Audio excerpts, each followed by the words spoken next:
Bum, bum, bum, bum. Welcome one and all to the Sales Report, episode 4. Sales Report is the show, podcast, where we make honest content for people starting a new endeavor who want real numbers and insight. It's a transparent look into small business. Once again, I am Eric Shorter, and I'm joined here with my co-host, Mike Smith. Say hi, Mike. Hello, everyone. Thank you for tuning in. I'm really excited for today's episode. What do we got going on today? Well, we have a new guest to the show and a lot of interesting things to talk about. A dynamic individual, many things, many pots and many fires. I was going to say many pots and many pans. Yeah, but that's not sure. right. People know what we're talking about. So I was thinking about it earlier. I don't know if now's sure. Our previous guest, Tom, had a lot of projects, but it didn't sound like he had a lot going on at one time. Not concurrently. I think that's where our guest today is a little different, where there's multiple things happening at one time. So that's going to be an interesting dynamic, learning about each one and then how they're juggled, you know? Yeah. I think that covers our brief introductory period, and I think we'll get right into our guest because we have a lot to talk about. So I'd like to welcome to the show, to you all out there listening, we have with us Michael J Brodzik. Brodzik. I messed it up. I really need to ask about that, actually, because I didn't know that was your last name until I actually really looked at your Instagram name just recently. Yeah, because I people that are listening or watching that might know you would probably know you by Michael J or Michael Kenny. Yeah. So what's going on here? Yeah, what do you prefer? Who are you really? Who am I? Well, first thing I want to say is welcome to be here. Please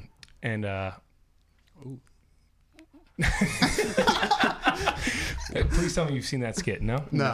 So there's this, John C. Reilly is one I love John C. Reilly. I love John C. Reilly. And he used to do a segment on Adult Swim called Dr. Brule. Oh, Mike knows yeah. Dr. Brule. I love Dr. Brule. And they're like, Dingus? like rub your dingus. And he's like, I'd like to introduce Dr. Brule. He's like, welcome to be. So I'm glad Dr. Joris Dringle. Yeah, exactly. For those of you who know me as, Michael J or Michael Kenny, pretty much what happened was my whole life, I'm not a big fan of my father. He left, my brother and I and my mom when we were really young. So my stepdad came into my life when I was 4. And then pretty much our whole entire lives, he raised us and he pretty much taught me to be the person that I am now. And my father, as we got older, went through college and did all of those things. He just started becoming more and more distant. And then he would just do things that, long story short, that I wouldn't agree with as as an adult, right? Gotcha. Life and stuff. So after we got done college, finally got emancipated and all of those things. My father loved, took pictures by signs that he emancipated us and stuff. And it was just rubbed me really long way. So my stepdad adopted me when I was 27. Okay. And then and then my brother as well. We both got adopted and we changed our name to Brodzik. And so now it's, it's people that know me from you guys know me as Michael J, but moving forward, most people just know me as Michael Brodzik. Okay. And it's, I like it a little bit better that way. Yeah. So so that's pretty much a long story short. That's a whole different conversation for a different day. But yeah, that's pretty much it. For the purposes of this show, should we call you Michael and we'll call you Mike?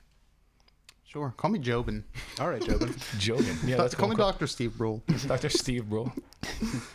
So you are 30 years old? Yep. Mm-hmm. I feel like I'm hitting a lot of 30s. Yeah.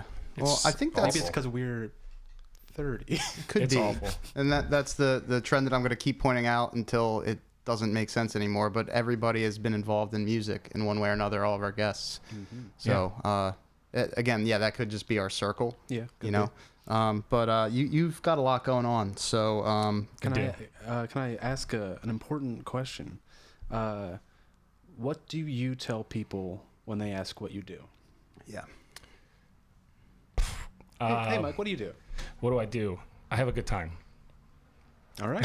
that's our thumbnail. Yeah. Michael Brodzik has a good time. I have a good time. I really do. That's my thing is from an early age, I always just fended to things that I really like to do. I guess lending myself that way. Mm-hmm. So I always wanted to, musically, I used to play bass in a band, and really I could care less about the music and more about like designing the t-shirt for the band or like designing the album art for the band or making us sit on a shed for a picture because I was like, this is gonna look cool. So and then I would just like show up for practice and let's get to the pictures, guys. Yeah, they'd be like, this is what you're playing. I'm like, okay, but like, what do you think of this logo that I made? They're like, you made us 3 yesterday. And I'm like, I know. So I just kind of always just like, landed doing things in like a visual type way. So when people really kind of, like branding and stuff is like really kind of what I wanted. And I think I wish I was better at it at the time, or maybe I wish our band was better at the time,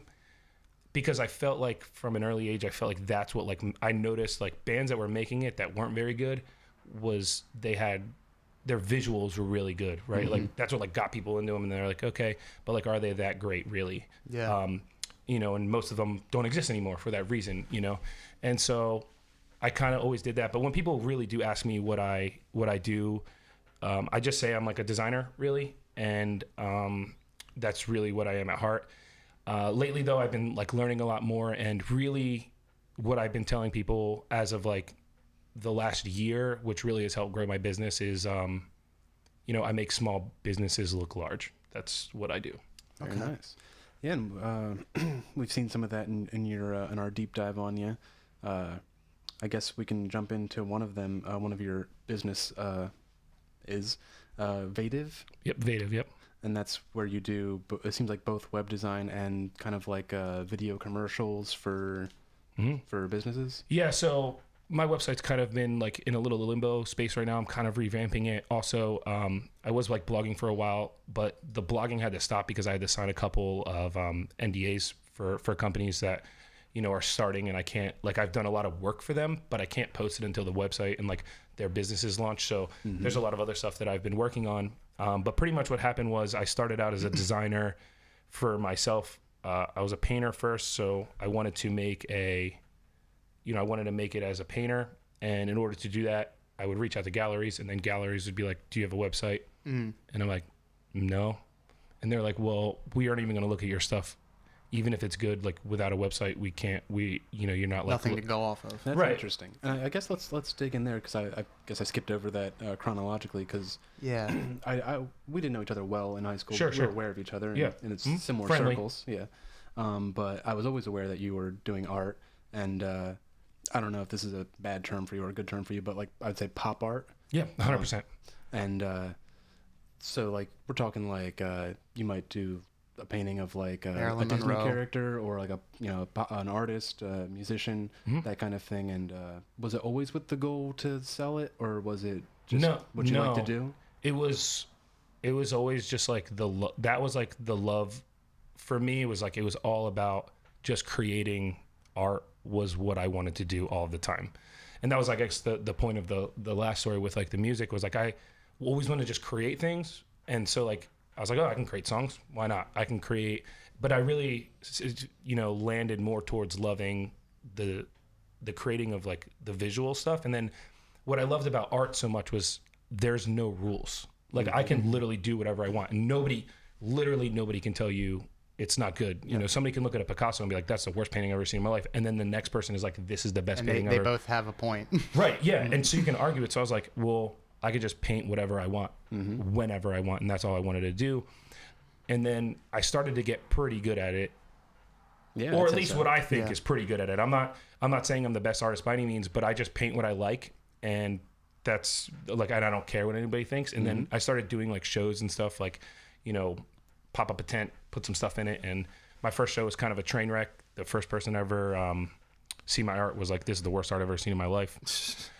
Literally, I swear that was like the first thing. And I remember just thinking to myself, like, this is why I didn't even want to show anybody anything, because like I don't care what anybody thinks. I just want to do it for myself. And but then like a couple years later, that same person gave me a solo show in his gallery. So it works out. I just kept like grinding and doing what I loved, and I didn't really like let that stop. But then I started selling some paintings that weekend and stuff. And so I was like, maybe I can make some money on this. Like it feels pretty good doing it. Yeah. Not just so much like, oh, hey, can you paint me a rose and I'm like, yeah, $300 or something. And they're like, okay. And then I'm painting this rose, and there's no passion behind that. It's I'm sure you guys the same way is like, hey, write me this song, which I is hate that. yeah, because and then you're like, well, this is like how it works, and then they're like, no, I want this, and you're like, well, and then after a while, you just kind of resent. You write it. Yeah, exactly. Write it. Right, and then he's like, I'll just record it for you or something, right? And so I was like, wow, I can actually if I guess my mindset started to change, like if I like this, then somebody else must also like this same thing. And so then I started reaching out to galleries. I was like, maybe I can make this a thing. And galleries kind of really just like shut me down. I started realizing that. Why was that? Because the issue is, unlike a lot of other things, a gallery, most of the time when you do exhibitions or like group shows, they make most of their money on that for the month. So if they can get me, who, they might like my art, they might think it's amazing, or they can go get, like, for example, I'll use Mike here. Like, let's say Mike is a well-known selling artist. They'll just call Mike because guess what? They know they're gonna get paid. So it's really hard to like break into that like level. It's like playing shows. Right. It's like you have to prove your draw. Or like you could be like the acoustic opener, but no one expects you to make anything, and you're like make anyone come out or anything. It's when we were playing in Philly and trying to break into Philly as a band, you had to play weeknights. Like nobody came out, but they had to see that you can make a draw on a weeknight to allow you to play on the weekend. That's kind of hard. It's super hard. It's almost like the point of the matter is, I used to remember watching like Warped Tour videos of like, Mayday Parade, like running around and just like giving people things. It's like almost like shove it down their throats. Yeah, and to be honest, a lot of that stuff I use in my brand and like my strategy to grow my business now, and I'll explain that in a little bit. But you're kind of like networking, and that's really what kind of like sets your band apart or something. I'm so sorry. I did it again. What? The video? I didn't hit record. Video's rolling now. Do you know where you were?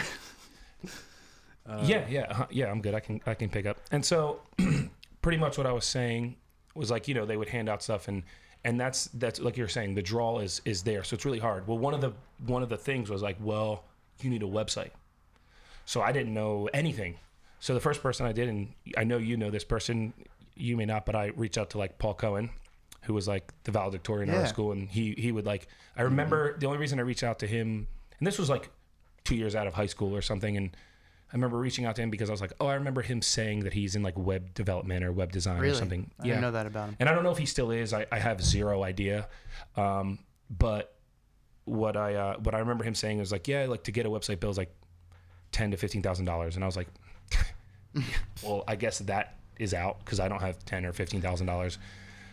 Now was he talking about something like really intricate and sophisticated, or is this just kind of the difference now, because that's not what it costs to make a website? No, yeah, I mean it was probably like 2011, and you asked him that or something. Yeah, and I guess we didn't have like the template sites like Squarespace and stuff, right? Did we? No. And I'm sure there was. I thought I had heard, like, I never really like looked into it, but I always thought that like 1,500 or like 2,000 was a benchmark for a website. But again, I don't even know what year I'm thinking about or what I thought the website could look like.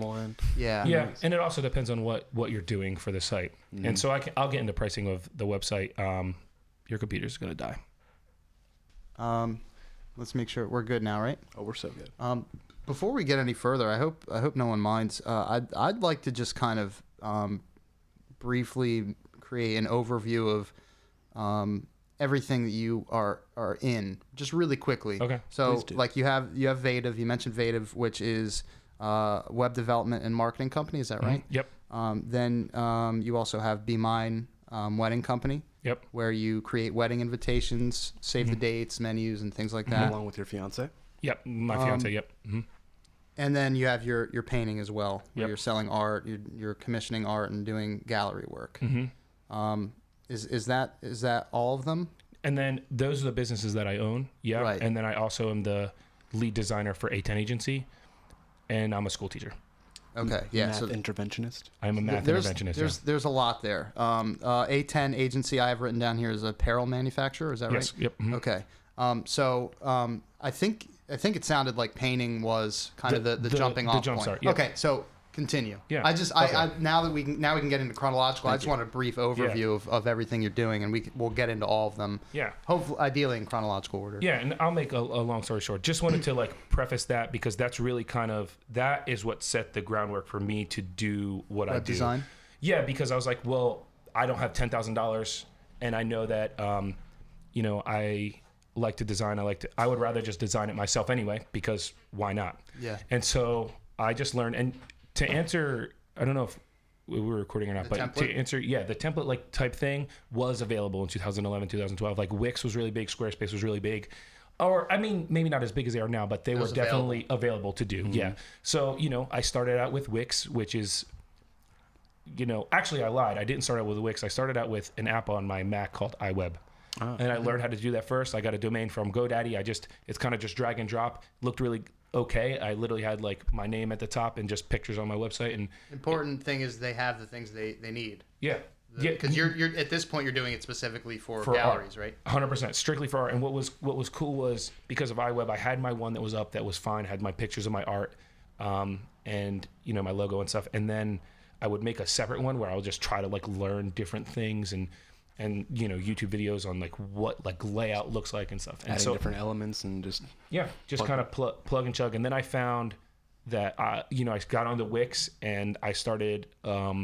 I remade my whole website on there, and I would probably remake the website once or twice a month, just because like I was never happy with it. Like, and it sounds like you were learning more as you were going too. Yeah, probably and just making mistakes and stuff. Yeah, and then I decided to take a stab at a clothing brand, and the reason I decided to take a stab at doing like my own like clothing brand, this was like halfway, like probably sophomore year of college. I decided to make a clothing brand called 91 for the year I was born. Mm-hmm.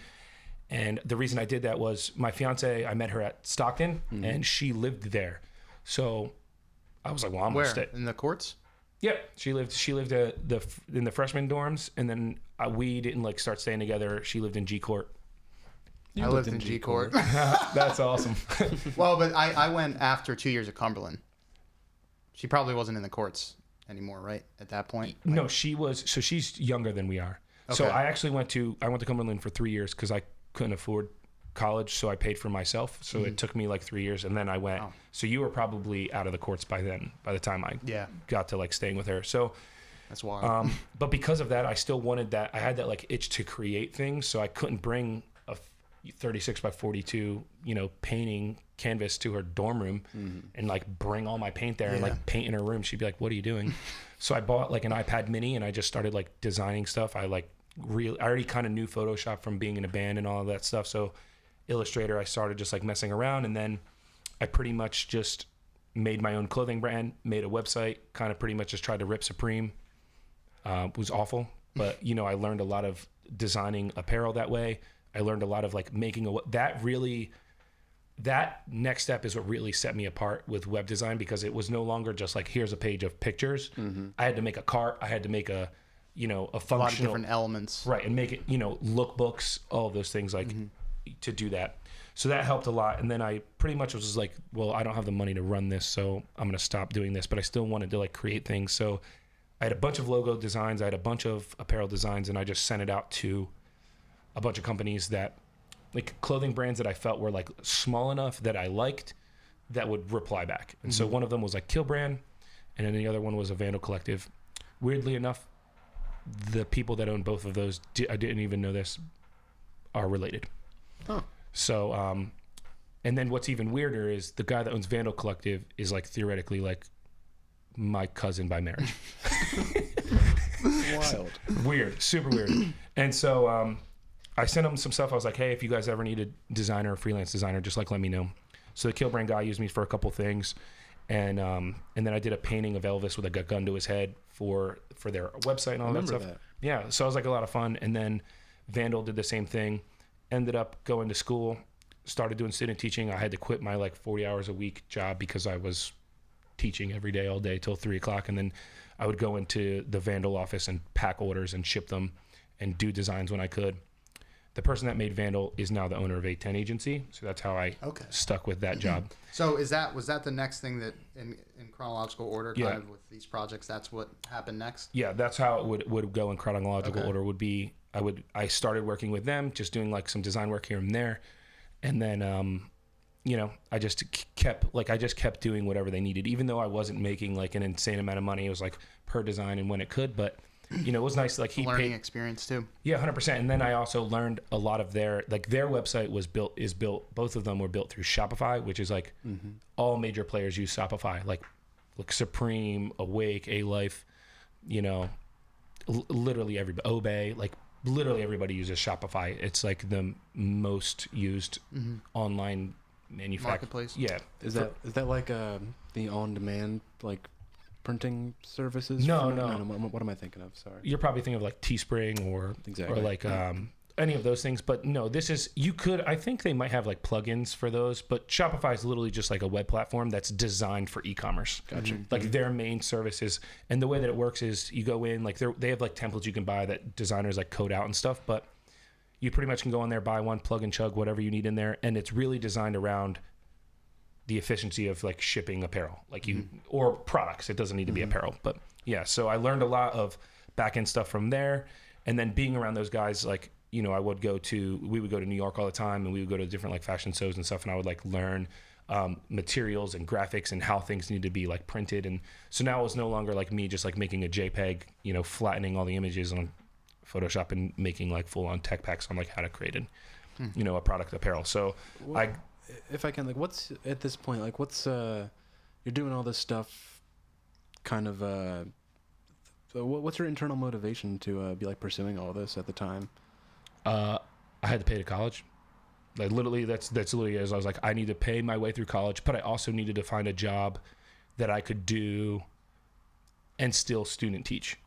Okay. Right. So I was going to school to be a teacher, and you pretty much student teach for a whole year. And you were also bolstering like a passion.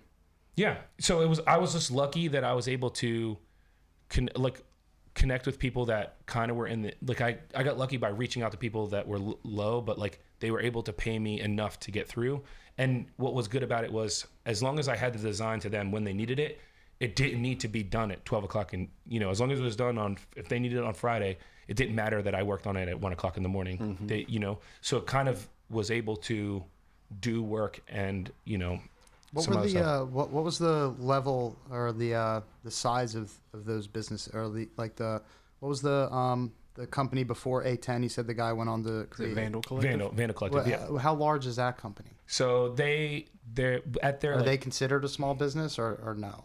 Yeah, definitely. Okay. They would definitely be considered. So he doesn't own it anymore. Like he still has. You know, there's a lot of things that I feel like are brewing during this period, where like you're around and in a small business, and you're also budgeting yourself. Like obviously you're paying close attention to your money, because that's going to get you through college. 100%. Like you know, so like these are all leading towards potentially starting your own small business. Was it a thought in your mind at that point? Yeah. So what helped was his business. I don't know. Probably, if I had to guess, I don't know the full financials, but I would say that he was probably, based on like Shopify and stuff that I saw, was probably bringing like $750,000 in sales, like give or take, with wholesale, like selling to like, you know, they were in like Karmaloop and what's Karmaloop? Karmaloop's like a pretty much like a online website where you can go and get like a bunch of brands. Okay. And like Karmaloop's like whole draw is that it's like underground brands. Now they have like Nike and Stussy and big brands, but they have like underground stuff, which is really cool. So they had that whole situation. So they did wholesale there, but they also did wholesale, and like Vandal was in like Zoomies and things like that, and so was Kill Brand. So I got to see a lot of those. We did like festivals and stuff. You know, we were at Warped Tour and things like that they would have a booth and they would sell like a boatload of stuff, Bamboozle, all of those things. So it was like really cool for me, because I got to go and like help out with a lot of these shows and meet a lot of people and talk to a lot of people, and then I could talk to bands and get ideas from. So you're saying like not only the creative aspect in the workshop and like the logistical aspect, like packing and stuff, but like you're actually going out, seeing how they market it, who they market it to, that kind of stuff. Yep. Yeah, exactly. And what bands are like looking for, what are the trends, you know, and what band is like pushing the trend almost, you know. And so that was like, and those were things that I liked, you know, like I was obsessed with that kind of music. I was obsessed with that kind of, you know, that culture. Like culture, right? So I wanted to I just wanted to learn as much about it as possible. And then because I was a manager at PacSun for 5 years, I had a lot of experience there. So I convinced the owner of the Vandal Collective to create a store in the mall called The Collective. And because I was like, we can do this. Like, we have all the apparel here. We'll just ship orders from here. And then anything that we're not selling like online or wholesale, people can come in and buy it. So I got to be like a creative director of designing the entire store and placing things where they needed to be. And then the whole science of like, where's that? it's not there anymore. Okay. So, but while I was doing that, it was across from Spencer's in the Cumberland Mall. And then, so that was like kind of a cool experience of like creating pretty much something from nothing, like the whole brand and all of that. So that's like where I kind of fell in love with the whole idea of like, maybe I could make something like this, like, and you know, working closely with him, and like I designed all the marketing, all the apparel, all of the, you know, flyers that we would hand out, all of the promotions that we would do, the way the store looked. I did paintings for the store, like everything we did, and we did pretty well. It was really good, but then what ended up happening was like Victoria's Secret needed to like switch out, so they gave him a really good payout to get him out of that spot because they wanted the spot. So I was like, yeah, you got to take that, which was great though. But during that time when I was there was really when Vative kind of became a thing because. And around what time period is this? 2012, probably 2013 or 14 maybe. And so what I was doing was on the downtime, like in the morning at the mall is like really slow. And I would open every day, especially in the summer when I wasn't doing teaching or anything, I would open every day. And so because we ran the business, I had like my computer I would bring there and I would build the whole business, you know, do all the stuff that I would need to do, ship all the products and stuff. And then once that was done, I would have a lot of downtime in the morning. And because it's not a corporation, they're not like, here's busy work to do just for it. So what ended up happening was there's a bunch of, you know, people that I knew that would come in that had like small businesses that were just friends. And one of them is, I don't know if you guys know, do you know Jordan Boone? Yeah. He owns Salty like Joystick. the Salty Joystick. Yeah. So I would talk to him all the time. He let me borrow his PlayStation a couple times. And so he had the business and I was like, he had like a website, but he was kind of like put in a situation where it wasn't great for him for the website. So I was like, I'll design your website for like $300. And he was like, all right, yeah, man, absolutely. And so that was like my first attempt of like making a website for a client that was like, you know, actually like relied on me to do something. And it wasn't just me. Well, was this the actual birth of the company, or it was just No, a this was project me. that you did? Just me, yep. Okay. And just kind of like learning. Like I was like, Yeah. I knew that this is where I wanted to go, but I needed to, in order to do it, I needed something under my belt, right? I can't just be like, hey, I'll build you a website. And then they're It's like, the well, first one you do. yeah, what do you have? Yeah. And they're like, I'm like, nothing. You know? No. I got a great idea. Don't worry. Yeah, I got It'll this. be the they're- best. Yeah, I mean, and I feel like it's the same thing with like music or anything. Like, especially with art, like I would want to do murals on buildings or I want to do shows. They're like, well, what gallery have you ever shown in? Have you ever painted an entire show? And I'm like, no. And they're like, well, no. And so I was like, you know, That's a fair thing to say too on their part if they're saying that. Like, yeah, I get that. yeah. And so I don't have the.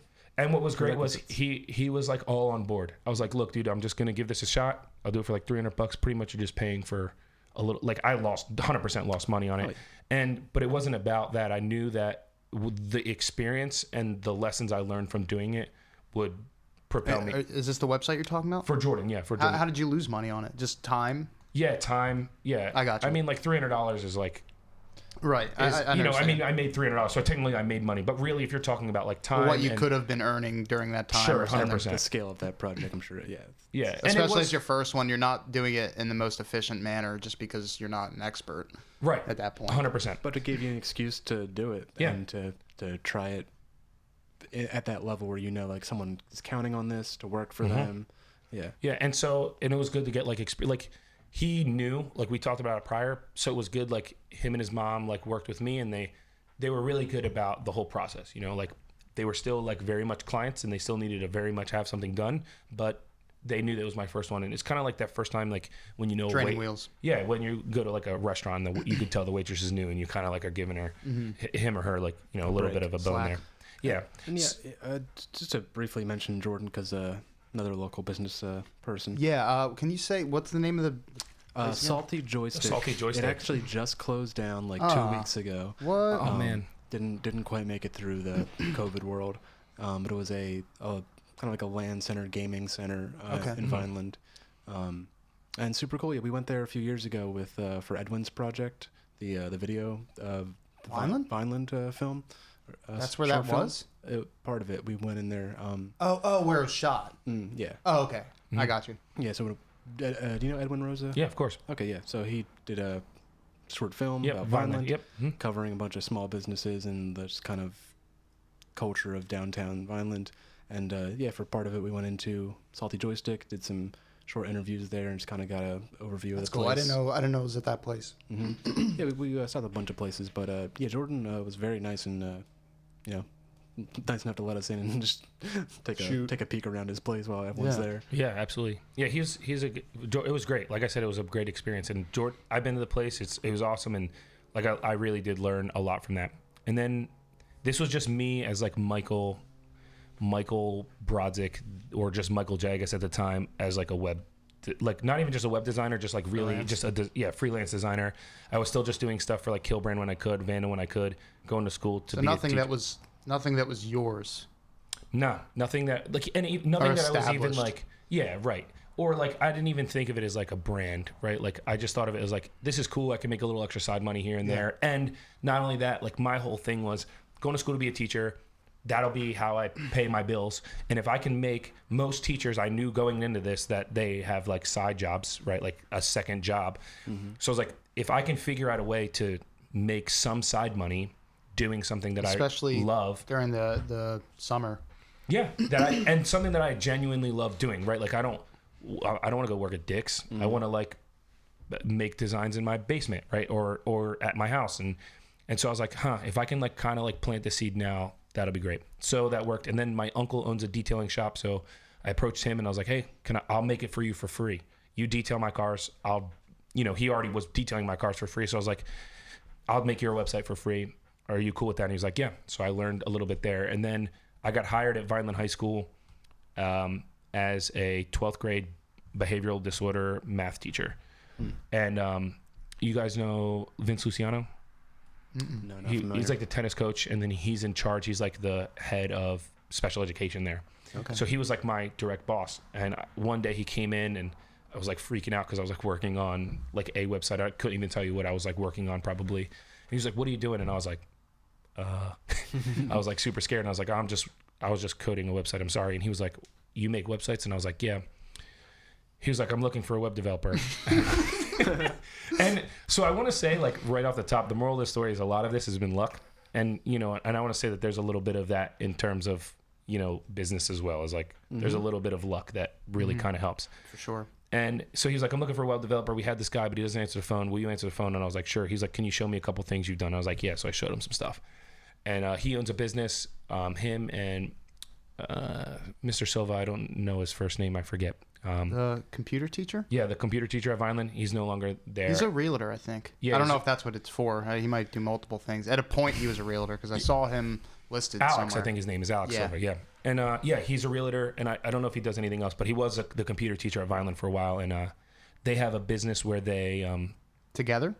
Yeah, where it's called TechNet, and they wire up businesses.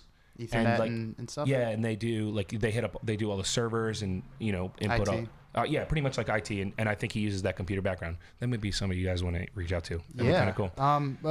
So you did the website for that business for them or for something different? No. So I didn't do their website for their business. I just was like, if they would reach out to a business that needed it, they would be like, hey, they would pitch it all the time. Be like, hey, do you want to? Part of their package. Yeah. Like, also, we can build websites. Yeah. And then that just goes to you. Yeah. And then he'd be like, how much do you want for the website? And I would tell him, and then he would mark it up, whatever he wanted to make on it. And then, I was like, that's fine. I'll make whatever I got to do. And I made a bunch of websites for him. So like Alan Angelo, I made Alan Angelo's website. And this was really the best gig I could have ever had, because the blame or like the pressure didn't land on me. Yeah. Right? Because it was his company that was doing it, and I was just the developer. Did they look at the sites before they presented them to the clients? Yeah. And I did the best work I could. Like I wasn't gonna just like.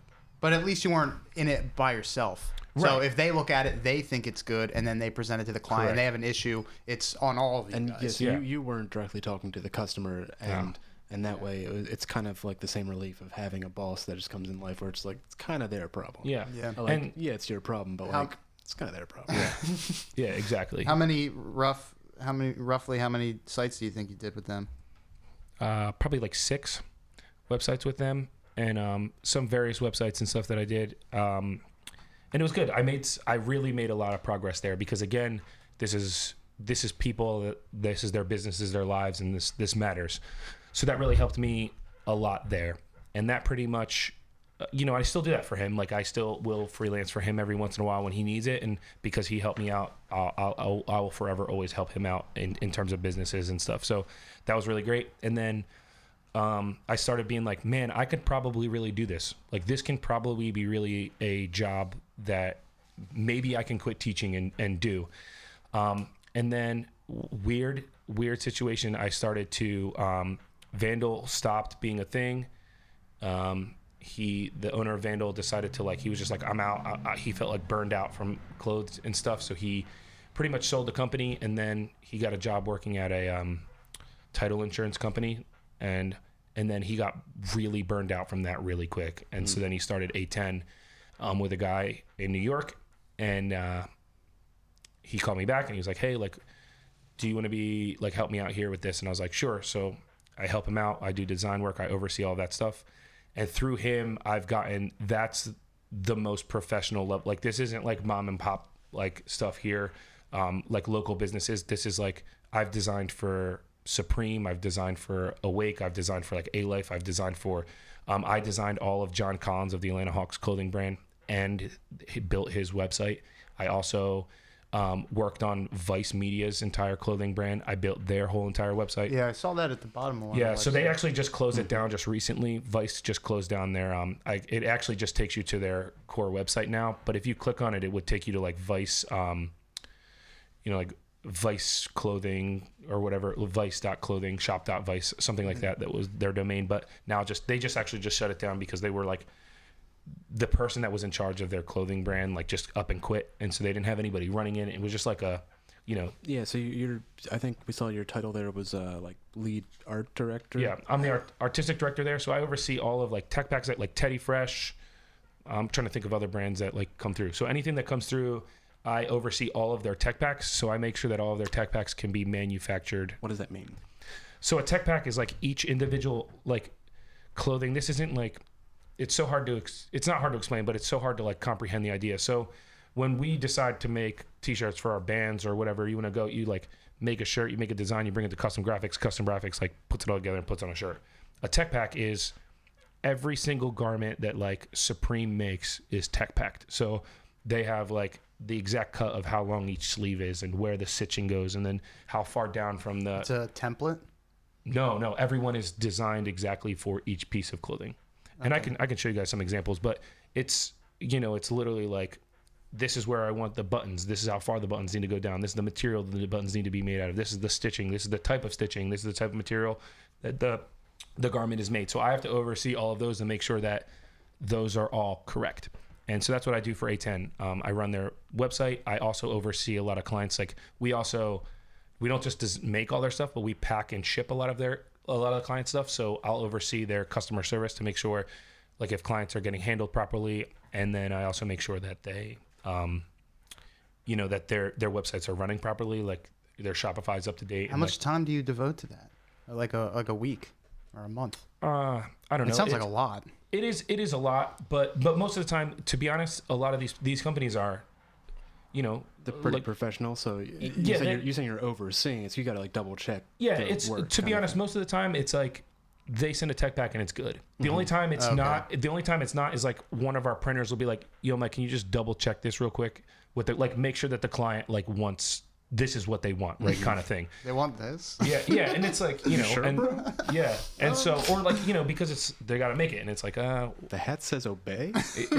Right. Yeah. No, I'm joking. Wait, this shirt is I think Supreme did blood and semen one time, and they were this is what it was, and I was like, yeah, I guess so. So that'll sell.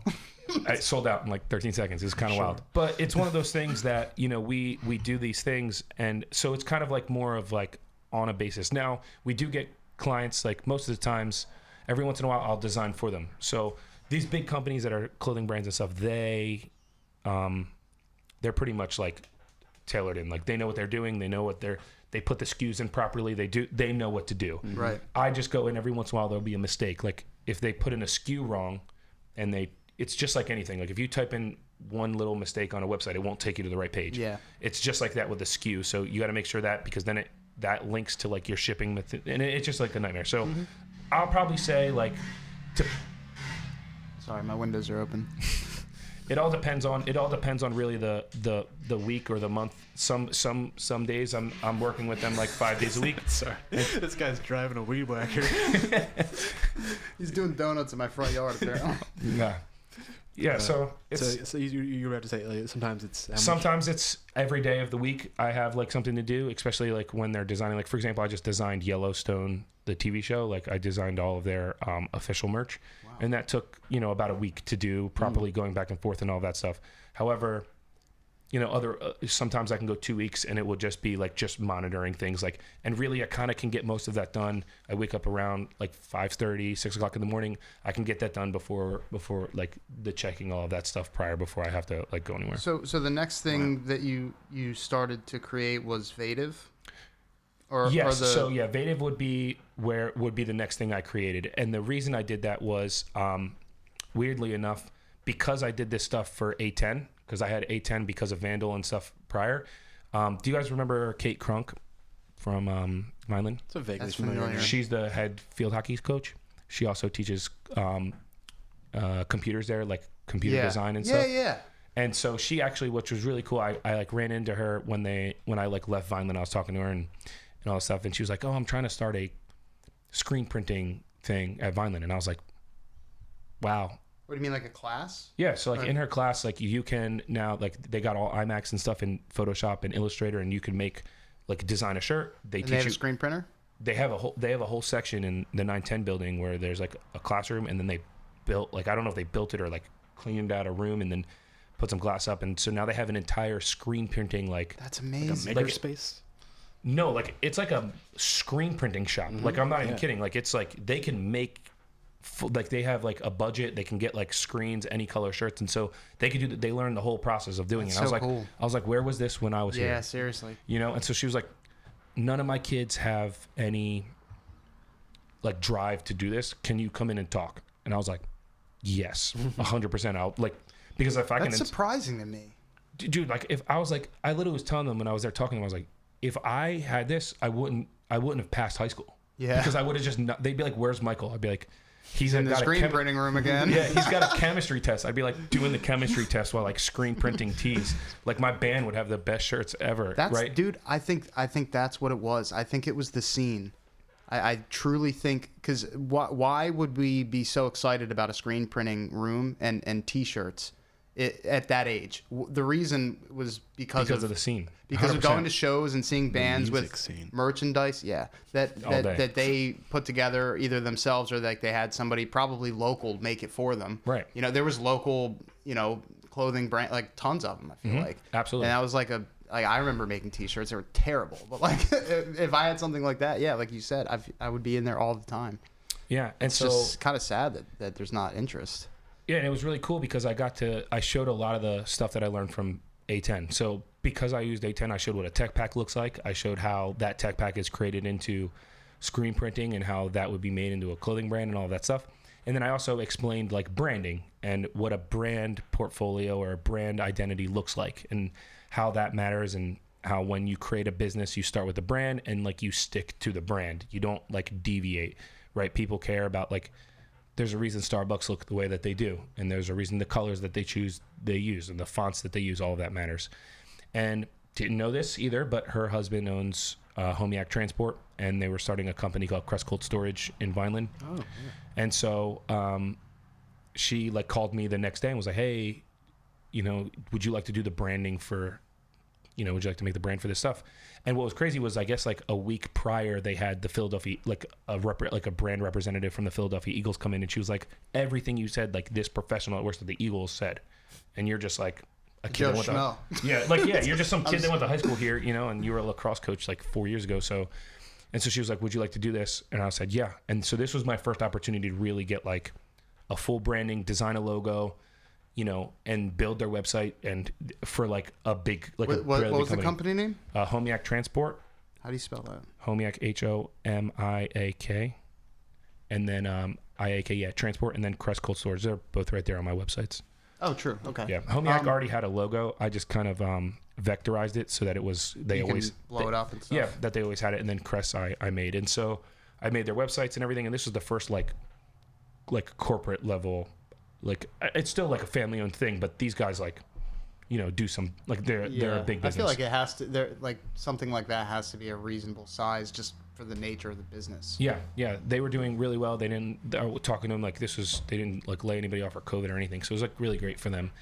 And then because of them, I had two big like, you know, actual businesses. This isn't like, you know, things that were good. And then Flash on here, I did theirs. They actually just recently left me and that's fine.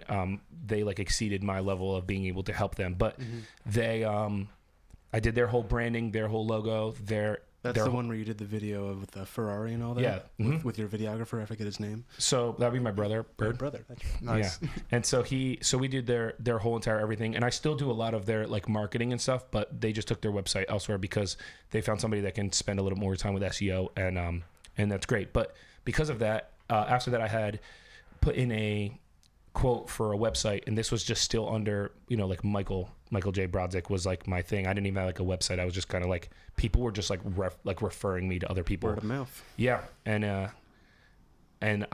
my whole thing is, my website might not be the most flashy. It might not be the highest tech. It might not be the, you know, top of the line. Like there's definitely people that make better websites than I do, but I answer the phone. And you're going to talk to me. And if you ask me for something, like, that's what I do. And that was my whole pitch to this one company, and they ended up not giving me the job, and that's fine. It's fine. This was like a really, really big job. And I said, I just asked them, I was like, hey, can you tell me why?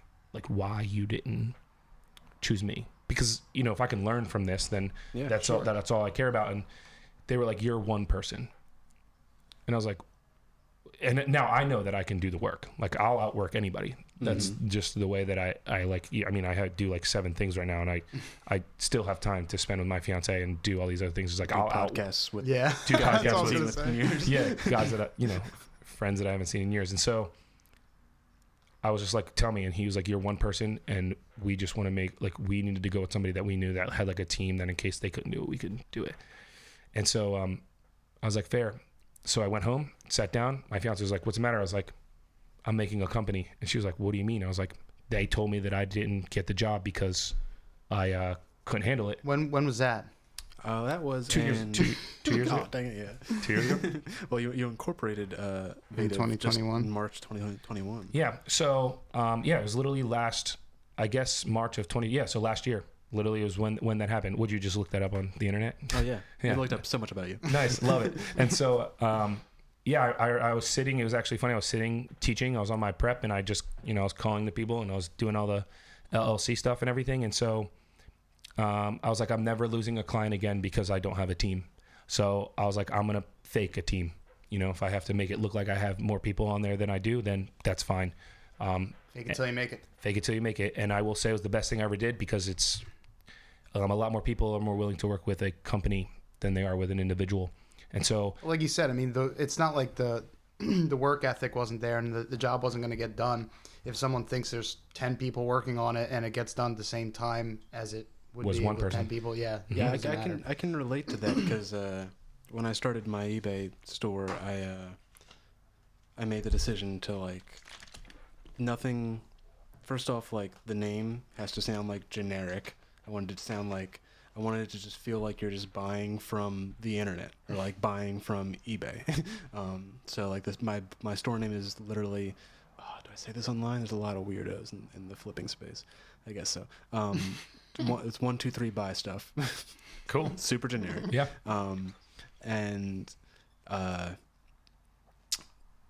For the second off, like correspondence, it's never I, me, Us, signed. Sometimes I'll sign the name like, just like Eric, this is the person you're talking to. Right. But it's never like, it's always we, like the royal, like the us. team, the team that's doing it. And that's 100. And I mean, to be honest, you're already like a step ahead. 1, 2, 3, buy things like buy stuff. Yeah, buy Get stuff. it right. Right. Sorry. That's fine. People- I didn't want to say that because like there really are some weirdos What's gonna happen? in the resale stuff. I don't know, like they'll buy stuff from you and then just give you a bad review or like return it. There's people That's out there. scummy. It's super scummy, man. It's a dog eat dog business. Yeah, I mean, that's every business though. Like you should see when I do marketing for companies like Google reviews, like people just Google review you. Oh yeah. Dude, there's people that make money from Google reviews. And just, yeah. like post They'll like what they'll- people want them to do. No, they'll give bad reviews just so that you pay them to take it off. Well, there's Actually, for real. Do you know Edgar Calderon, I believe so. Yeah. the juicer? Yes. Yeah. He recently moved, but he was living here in. We used to talk a lot because he did a lot of resale back in the day, and he always had like 10 hustles that he was working on. You know, busy guy. But one was Google reviews. Like he had this plan to like monetize it because he had been working on his account over the years, just like constantly reviewing everywhere he went and stuff like that. And like Google actually gives like you like a score and a rating for that, for how much you review stuff. You might see if you ever like go on there and it says like, you know, like a pro, you know, review or whatever it's called. Say like, you know, like a little star, like this person reviews a lot, they know their stuff. So he worked his account up to like be like level 9 or whatever it was. And you'd get paid to review. Where not only do you have that star, but your thing comes up higher in the rankings and stuff. It's weighted higher in the stars, you know, like that. So his plan was then to sell as a service as part of a package of creating you know, advertising and stuff for places, was to also offer that kind of like rebuilding your Google score. review. Yeah. I don't know, maybe that's something you can incorporate. I don't know. Yeah, that's really good. I didn't actually ever think of that, but that is something that people do. It's kind of wild. People will literally give a bad review just to get money to take it down, and that's a problem we run into all the time. Wow. So, you know, that happens. But yeah, so that's pretty much what I did. I made the LLC, did that whole thing, and I've never lost a client for since. that reason. Client for that reason. How's the process for creating an LLC? Easiest thing in the world. Go to inkfile.com, type in what you want. They will tell you if it's available. If it's not available, you find something else, and then you literally just I think I paid a little bit more money to get it done like quickly, but I'm talking about like, and then they even set up your bank account and everything. It was the easiest thing I ever did. Okay. I mean, to an extent, you know, the Bank of America is who they set it up with, and then they called me and I did all the extra stuff, but they like put in the paperwork, they file all your claims, all the everything that you need, they file for you. So Vative is probably your biggest project, right? Or your biggest. Yeah. That's your main business. Yeah. This is the business that I want to, like, if I were to quit my job, this is what I want to do. Okay. That was going to be a question at some point. But what's your overhead like? I mean, is there even any overhead at all? Well, there's certainly expenses. Sure. Yeah. Just like equipment. There's nothing here's to answer your question. There's nothing. The expenses is like this computer in front of me, or like Your drone. time. My time, or my what? I don't know. I saw some drone shots that were pretty fancy. Do you have a drone? Or is that your brother's? No, so I just rent them and then I charge the client for them. So Gotcha. so depending. Now, if we keep renting them, and I can just end up buying one, then I'll just do that. But for example, my brother is the one photographer. My brother is the videographer, and he's been doing it for a long time. And it was great to finally be able to, like, he like quit for a while because he's like, well, who's paying it? And he did it in high school. And like, obviously when we were in high school, we're not paying somebody to make video. But I finally was able to convince him to get back in it. We did a couple of really good jobs for a bunch of different like people. So he, you know, we bought some stuff. Like he bought a camera, and you know, he's trying to do some side stuff with it too. I finally got him to convince him to do it. And then we bought, like, there's a couple things I bought. Like we bought like a gimbal. Company bought a gimbal for him, but like a drone there, like a couple $1,000s. So if we keep renting them and then the renting ends up being more than I would have just bought one, I'll just buy one and expense it out, and then I'll just have it. But either way, I still charge the client for things like that. To be honest, the only thing that costs money, and it's all been paid for, is like this computer. I have a computer at home. I have a 49-inch ultra wide monitor that I do. Oh yeah, I've seen pictures of that. That's dope. Yeah, it's like the best thing in the entire world. To me, I wish the resolution was a little bit better, but because of how wide it is, but the amount of time that saves me, because I can Just frustration. Yeah, I mean, it's the same as two 27-inch next to each other with no bezel in the middle. So I can open 3 windows at one time and really kind of crank out work. Yeah. So that, you know, my biggest asset is time. right? Like that's what I weigh, and then like computers, that's really kind of what I pay for. Everything else is paid for, like expenses. I mean, not really. So I pay for some like things like some companies that help with like SEO. I pay for those. And then I pay for What's SEO? search engine optimization. Oh, I got you. And then there's also some stock image, like companies I pay like $100 a year. I also pay for like Dropbox to have Storage and stuff. So I would say probably total expense like that. If you were to consider like an expense, I probably pay like $500 a year to like run the company. That's crazy. Yeah. And it's still mostly you, and then your brother helps out when it's called for. So you still don't have a team, right? Not just me. In terms of like the building of websites, yeah, it's just me. Do you plan? I mean, I guess eventually, if the workdoes calls for it, you would build a team, right? Or yeah. So I have three freelancers. So my brother Paul, he does like photography for us, and then I pretty much just do the same thing that like Vince of TechNet does for me. I'm just like, hey Paul, I got this company that wants a photo shoot. How much do you want for the shoot? Here's the details. He'll tell me how much, and then I up that charge to the client. I make money off of it, and then I just pay him out. And then Steven, my other brother, he does the video, same process. And then I hired my cousin Lee, who he writes plays. He's like an actor, and he like acts and stuff. He also was in a similar boat as me. He just didn't take it to the route that I did. Was he needed an actor website, so he understands how to kind of do some stuff. So if there's ever anything I need like touched up and stuff, like I'll just be like, hey, can you like help me out here, and I'll just pay him for that time. But he's really more useful in terms of like like script writing for like a commercial or things like that. So that like really helps there. So those are the 4 people that or including myself that work here. And then I'm hoping to continue to grow. I've talked to a couple people. I've been getting a lot of like marketing stuff, and to like help maintain marketing, and just like oversee some stuff. I might hire some people to, just like observe like email campaigns and things like that. Very cool.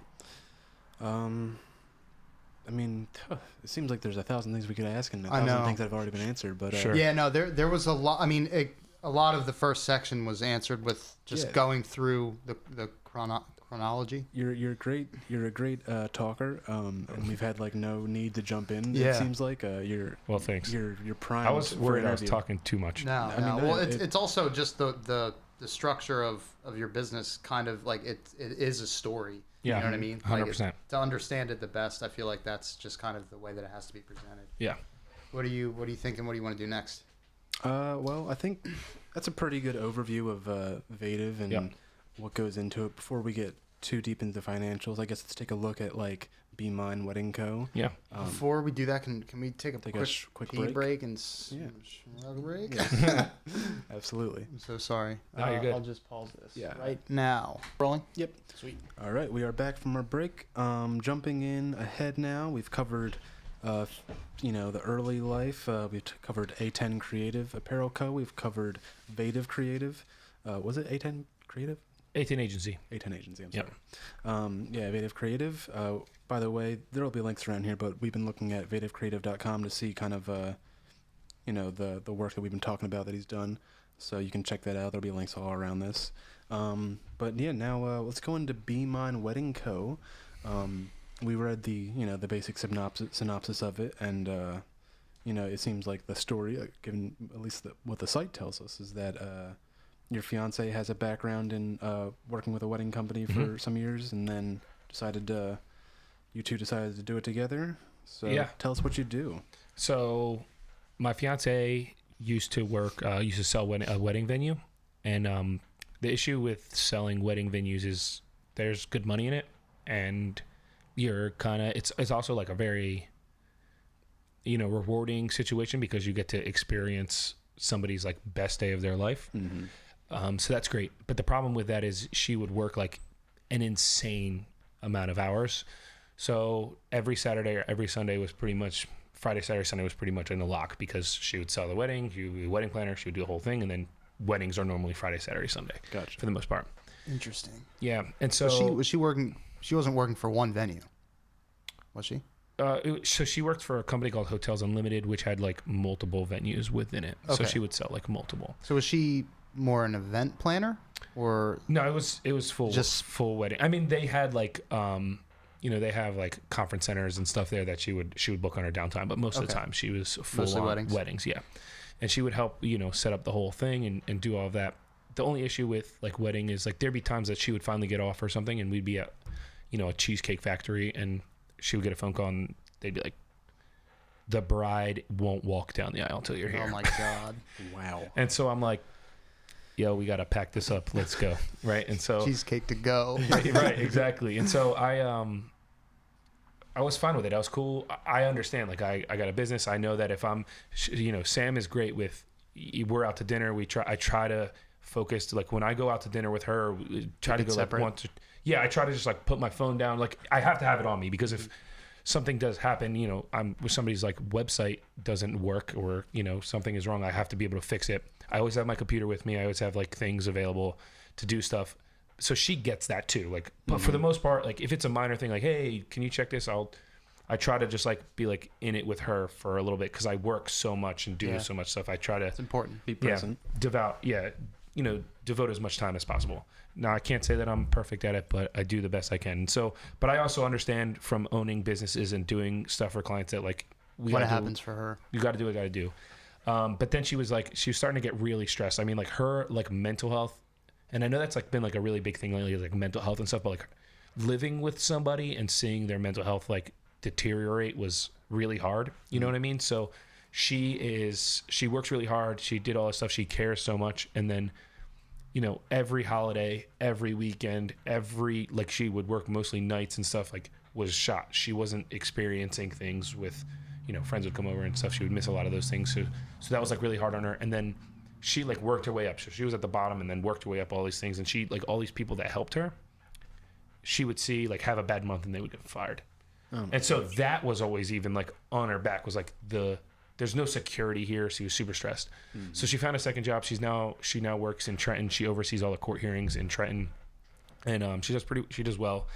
And then, but now she went from people's best days of their lives to their worst days of their lives because she does family court. So she handles like divorce and like custody battles. And it was actually funny to me. Obviously not funny to these people, but she said that she came home one day and was like, "Guess who got a divorce?" She was like, "You remember that couple I married like last year?" And they're looking, they're like, "Hey, Sam." It's like, damn. Oh man, gets them coming and going. Yeah, and so she like loves this stuff, right? And so we're getting married, and she's all in it. And what really like sparked the idea was she was trying to figure out ways to. She would even like go back to her venue. Like she was so good that they even were like, "You can only work like 2 days a week," and she was doing that, and having like was like okay, and like getting it. But I was like, why don't we just like let's just do something together this way, like you don't have to worry about getting fired because I'm not going to fire you and you're not going to fire yourself, and we both make enough like income to like survive. Why don't we just do like this? If it's anything extra, we'll have a good time, and we're like being a small part of somebody's wedding and we can really do it.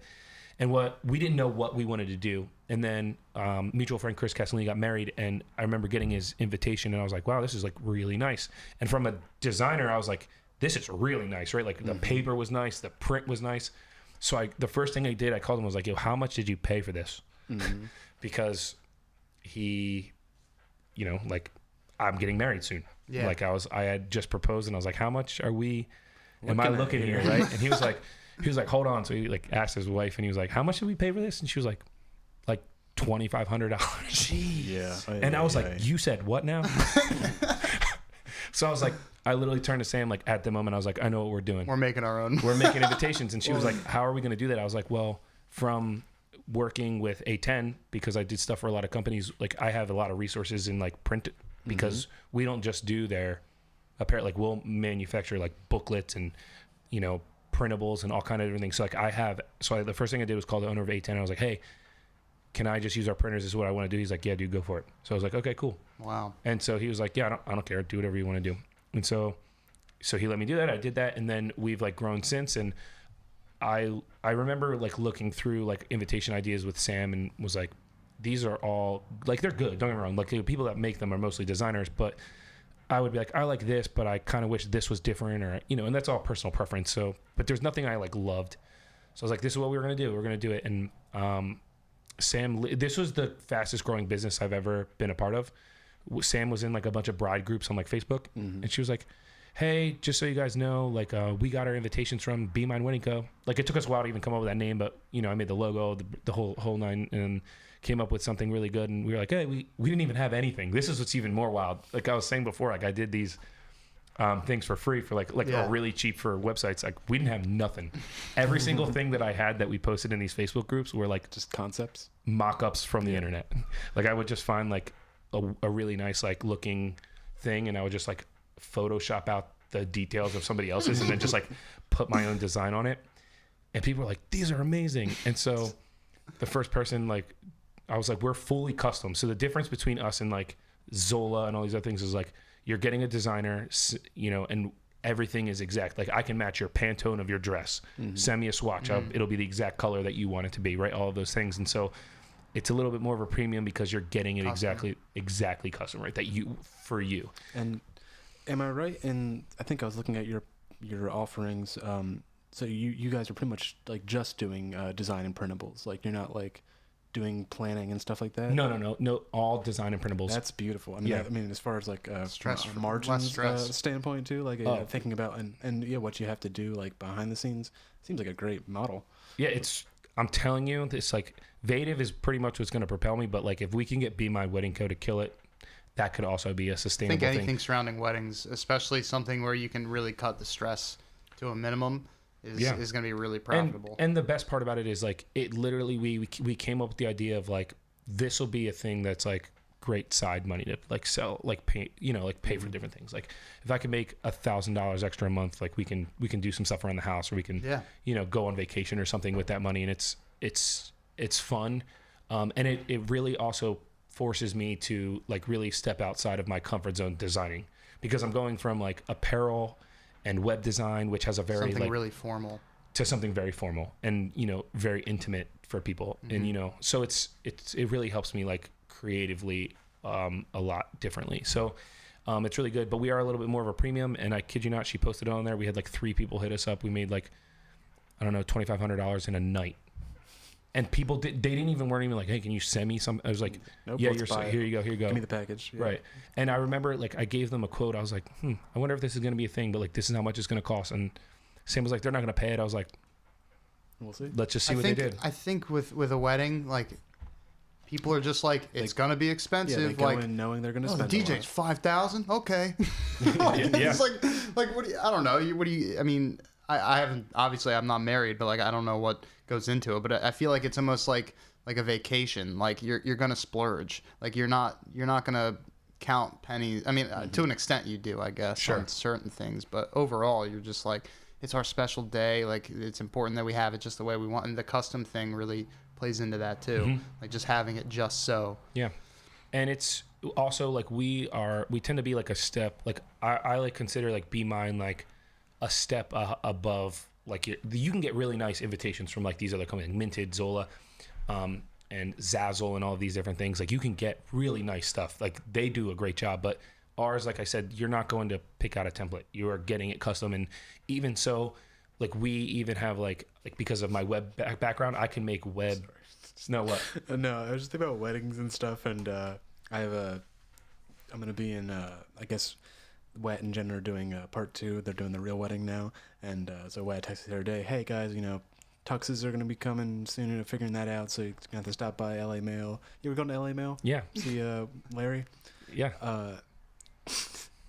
Does he touch your dick every time you go? 100%. Or is it just me? Yeah, 100%. Dude's the greatest guy ever, though. He's super nice. He's super nice, but he's just every time. It's just, The question is, has anybody ever maybe- touched your dick so gracefully? hey, that's true. I mean, maybe you just have to. I guess it's part of the job. I feel like you could just like get to a point and be like, all right, that's probably 2.5 inches under there. Now let me just stop there before I touch it, Yeah, no, every time I've ever been there. He's a little tap. A little tap. Sorry, that just popped in my head. That's not funny. Oh man, I feel like there's always a joke kind of like that on these podcasts, or at least like this one and the last one. Yeah, I don't know. We were just talking about like the cost of weddings, and for me, I am not married yet. So you're saying that him touching your dick is a cost of getting No, married? I mean the tux is the cost, but then I didn't start thinking about the tuxes. But yeah, I see. Probably about 6-7 years ago, I went to LA Mail. I got myself a suit. I figured I'm done growing. My body's, I don't change shape much, so like I'll get a suit now. I'll be set for all the weddings I have to go to. And dang it, I'm such a good friend. I'm in all the weddings. I've been in like 6 out of like the 8 weddings I've gone to in the last. And you can't wear that suit. Can't wear that suit. Got to get a tux. Got to match. So I saved 0 money on that suit. It's so I don't know. It's just so I've been frustrating. wearing the same suit since I bought it, and I haven't cleaned it once. Oh yeah, I actually. Who cleans suits? That's the real question. That's what I said. I thought you were supposed to, but I don't. I never did. Kayla actually just washed it. She put it in the wash, and I was like, I don't think you're supposed to. I don't think you're supposed to do that. You're definitely not supposed to put a suit in the wash. That's why I said clean, not washed. Yeah. Yeah. Yeah. Maybe that's the business you start. Not cleaning your suit. Just like, you give me your suit, I won't clean it, and then I'll give it right back. Yeah. What is dry cleaning? I'm sure this is like a That's decades probably old what it concept. is. Here's the real question. They just spray it with Yeah, but if Febreze. the question is, you said you've worn this suit for however many years, haven't cleaned it. Might be the most brilliant business ever. Be like, I cleaned your suit. You give it back to them, and it's not clean. Yeah. They will probably think it's clean. Yeah. I mean, every time I take it out, give it a little looks nice. sniff. You know, I mean, it looks fine. It doesn't smell bad. I'm of the opinion that if you leave something alone for 2 years, it's the same thing as cleaning it. Fair. Yeah, I mean, Yeah. I say you put that in the law right now. Yep. Yeah. That's Like the squatters' rights. That, of that last suits. wedding was a mess, dude. I couldn't find my tie. I'd like just move a bunch of crap off the floor of my Which one- closet. which There one it was was. It was on the floor, all dusty and crinkled. Just wore that. Had to dust my shoes. Yeah, that's awesome. Yeah. Yeah, So it took off quick. You got a bunch of orders like first night. yeah, and then COVID. Oh yes. And so the dreaded COVID. Literally, we did really well. It was like killing it. We started doing a bunch of bridal shows, I think is what they call. Sam deals with all this. I just design and I get the printing done. So Sam, Didn't COVID help you? no, everybody stopped doing weddings. Like But they stopped going. But people, I feel like I've gotten multiple invitations from people Well, because of that. I think most weddings got delayed. And so because of that, don't get me wrong, it didn't we still are getting the same amount of orders as we would have. It's just like for a while, like because they're not getting married right now, they don't know the final date, they don't know So this, they just that, the other. waited. So they just like postponed it. So luckily Be Mine Wedding Co wasn't like a pay for our bills type of thing. So this second half of this year has been great. Like we're getting consistently like 2 or 3 a month. And really, like I said, Sam, her job is to reel in the people. I always make this joke with her. I was like, I deal with one bride. I don't want to deal with a single other one of that, you know? And so I just do design work, and then she sets up like shows. So we have like a whole setup where I have like invitations that we actually did do. And I always order a little extra so that we can keep them and hand them out and like set them all up.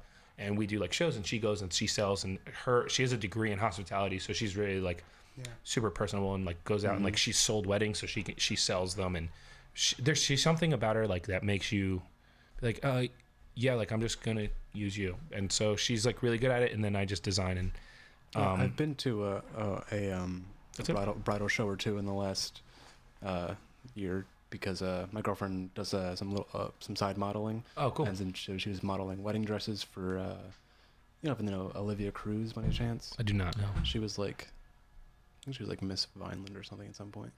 But she works with a bridal company or wedding dress company or something like that in town. And they did some shows and stuff like that. Seems like it was an interesting thing to see. I'd never been to that, and to be honest, there weren't many people there, but they had a nice spread. I got a lot of meat and cheese and wine. Nice. And got to just kind of hang out for a while. My girlfriend did a catwalk with a wedding dress. It was pretty cool. But it was interesting to see that side of the business where everyone's coming out and like pitching themselves like, hey, this is what we do for you, you know? Yeah.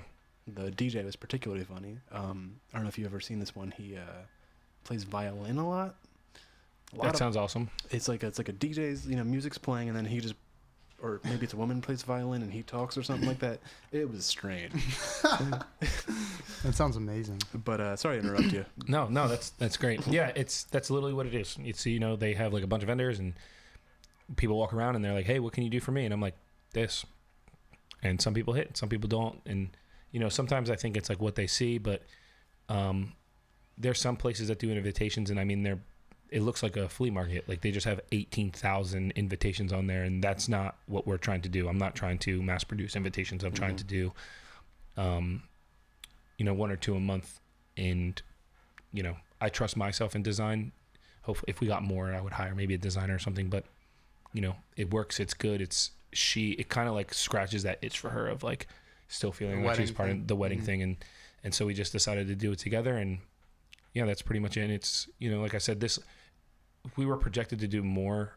But again, like I said, COVID, I can't just guess what we would do for the rest of this year, but next year. It sounds like you didn't lose business. It just got pushed. Yeah. But if that was our only income, we would have had to figure something else bad problem. Yeah. So, which helped us because since it's not, a lot of invitation businesses did fail because of COVID because they were getting pushed. Well, yeah, that's what they rely on. Let's. I think you've covered most of this for us, but let's make sure we hit all these. Or is there anything burning in you that you want to talk about? Be mine before we go on. No, like I said, it's just about premium, and people will pay. People will pay for the custom, especially even like the website aspect. We offer like a bride and groom website, whereas nice. like some people bite on it and some people don't because it does cost money to make. But again, you're paying for a premium where we could do it. Like, for example, it would be like Michael. We don't have one just because I wasn't really in the mood to make one for us. But if it was for us, it would be like michaelandsamantha.com. Whereas a lot of clients that we have will be like Zola.com/wedding/127389/Brian/Cynthia/wedding/2021, and they're like, can you put this on my invitation? And I'm like, and the last Sure. one I went to, Kayla says, hey, what's the date for that wedding? I say, let me check the website. and you have to type that in. And also I did that, and then it was gone. They moved to a different one. Right. Different. Yeah. So yeah, it's good. It's a lot of fun. It's a lot of fun, and it's just, to be honest, that's one of the things that is it's a business we do together, and it kind of does help our relationship, which is great. So let's hit these how questions. I think we've covered a lot of it, but yeah, how do you market your businesses? So like for Vative, what would you say like your primary means of marketing is? Word of mouth or? Yeah, 100% word of mouth. I literally had this conversation with somebody earlier. They were like, how do you market Vative? And I was like, to be honest, I haven't at all yet. It's been 100% word of mouth, and I can't even keep up. That's awesome. So I do plan, like I have like marketing plan that I'm like writing out and doing for myself soon. Just a bunch of stuff that I have ready. It's just a matter of, finding a little bit of time to like, pull the trigger on that. Mainly probably going to finish out this school year and then blast it in like June and then see how much I can grow from that. And then that'll determine, Sounds like you're going to need help, man. Oh, 100% I'm going to need help. But it's one of those things, like that's the problem is I'm just doing what I can handle right now. And it's a good problem to have. Yeah. I mean, I can't even, like the other day I was talking to Sam, I was like, hey, I was like, we should go do something, like I'm slowing down on websites. And then the next day, 3 people called me. And I was like, how did you get my name? And they're like, this person. I was like, I don't even know who that is. I kid you not. I've had like multiple websites. People were like, yeah, Jeremy told me about you. I was like, I don't know a Jeremy. And they're like, and then come to find out, I was like, Jeremy's the accountant for this this business that I did a website for. And they're so happy with it. They told Jeremy. Jeremy told all his clients that he does accounting for. I was like, I mean, I'll take it, but like, yeah, that's excellent though. Yeah, it's great. It's pretty much just all word of mouth, which in my opinion is the best marketing. It's hands free. down. Well, it's free. That's the biggest thing. Yeah, it is the best marketing. And then for Be Mine, you said Samantha's been doing it's Samantha, right? Samantha, yep. She's been doing a lot of like the groups on Facebook, that kind of thing, and yeah, so she has contacts just in the business as well, probably. Yeah, so to be honest, we don't even really like hardcore market on that. We just like post on Instagram. I feel like a lot of that will spread too, as far as work. Because think about what you did with Chris, where you just asked him about price. I mean, if you had no idea where to go and you really liked his invitations, you probably, like, if you weren't going to do it yourself, there's a good chance you would have just used that company. Who made this invitation? Who did this? Yeah. So for marketing for that, it's 100%. That's exactly like people. What I found from like doing stuff for businesses is like we as humans love to help other humans, even though we like sometimes it seems like we're really selfish. We want nothing more than to like help our friends or people that are close to us like have a better life, right? Like it's just like what we do. So it's like if I can and also you want to like look good. It's like a subconscious thing where it's like, if I tell Mike here about, you need, we're talking to you, like you need somebody to fix your heater. I'm like, I know this guy. And then that guy does a really good job. Then like my relationship with Mike, like subliminally, is like better, right? You're for like, sure. And then you're like, oh, I'll trust the next thing that Mike says to me. So, that's like really big. Facebook groups for weddings are like massive. Like couple, like it's weird. Like tens of thousands of like women are like talking. I want to say girls, but like women are like talking about, like, what did you do here? How did you do this? What did you do for this? Like, where did you get your, and like Sam will just wait until somebody's like, what? We're struggling with invitations. What are you getting? She'll be like, yeah, we use Be Mine Wedding Co. And it's not even like, this is my company. It's like, we use this, because a lot of them are like, you can't solicit. Like, you can't be like, this is what I do. But like, she'll just go on there and be like, hey guys, like I had a really good experience with this company. Like, you guys should check them out. And then it's not like, but like we'll get like hits from that. And then also on the back of all of our prints says, BeMyWeddingCo.com. So every single person that gets one, that's your advertising right there, and it doesn't cost me any more to do it through the printer. So that's amazing. So so every single person you pay to use the printer. Yeah, we pay for printing. Yeah, absolutely. I think we're good on these Hals, right? I think they were all pretty much covered. Well, then that brings us to a very exciting point. Hell yeah. We're going into Mike's financial corner. Oh man. And with that, I say take it away, Mike. What's your credit score? Ooh. If it's higher than mine, you get $20 cash right now. It's sitting right in front of you. Do you want me to look it up right now? Look it up actually. Break out that Credit Karma or whatever you use. I haven't checked. I'm going to say yours is probably. You can use your favorite reporting union. Credit Karma. I'm looking it up right now. Yours is probably better. 764. I think it's yours close. is. Oh, it's gonna man, be close. It's gonna be close. I wish Sam was here. She's like 800. No way. Sam's is 770. Oh, sorry, bud. Dude. All right, maybe next time, pal. What's my credit score? That's great. All right, yeah. Anyway, dude, I would have been up there, except for I actually had a situation with my old car where they said I didn't pay. And it like hit me, and I was like, I lost it, dude. I would flipped be furious. out. I flipped out. I was pissed because I had a credit card with TD Bank, and they didn't send me a notice. They just closed it, and it impacted my credit score. Like usually I get a notice, and they're like, hey, this account's going to be closed if you don't use it. And then I buy gas with it, and then it's good for another year or whatever. Yeah. Right. Well, that's because when they close the credit card that has $5,000 limit on it, that's no longer part of your line of credit. your open credit, so your percentage now went up. Yeah, and so, which a lot of people don't understand how like credit works, and so yeah, I would have been livid too. But they did have a situation where they're like, you're late. I was like, not a chance. Like there's not a chance. So yeah, 764 was mine. 770 was Mike. So close. It's all good. It's all right. So we talked a little bit about the income that you have from. We're talking about. Be Mine Wedding Co., Vative, and your painting and art. Yep. So I guess, I don't know if we should combine. Let's combine them first, and then I guess break them down. So you said that you were comfortable with talking about that. So what do we got going on as far as income between the three? So I'll give you the up-to-date numbers. Well, at least for Vative anyway. I don't have the other ones on me. Because Vative I have to have at all times. So for Vative this year, right now I'm at $33,799. That's awesome. And I still have like 7 invoices I have to stuff I have to finish. So that's not even in the. No, I'm hoping by like the end of December I like hit 50. That'd be like my goal. Wow. Yeah. That's incredible, man. And that's just Vative.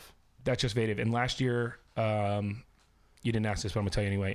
Last year you're saying in March 2021 is when or March 2020 is when I like made incorporated it made it a LLC. Mm-hmm. Last year I made, I'll tell you right now, from the company was $17,500. Wow. So just grinding it, and I'm hoping next year. See the same kind of growth you think next year?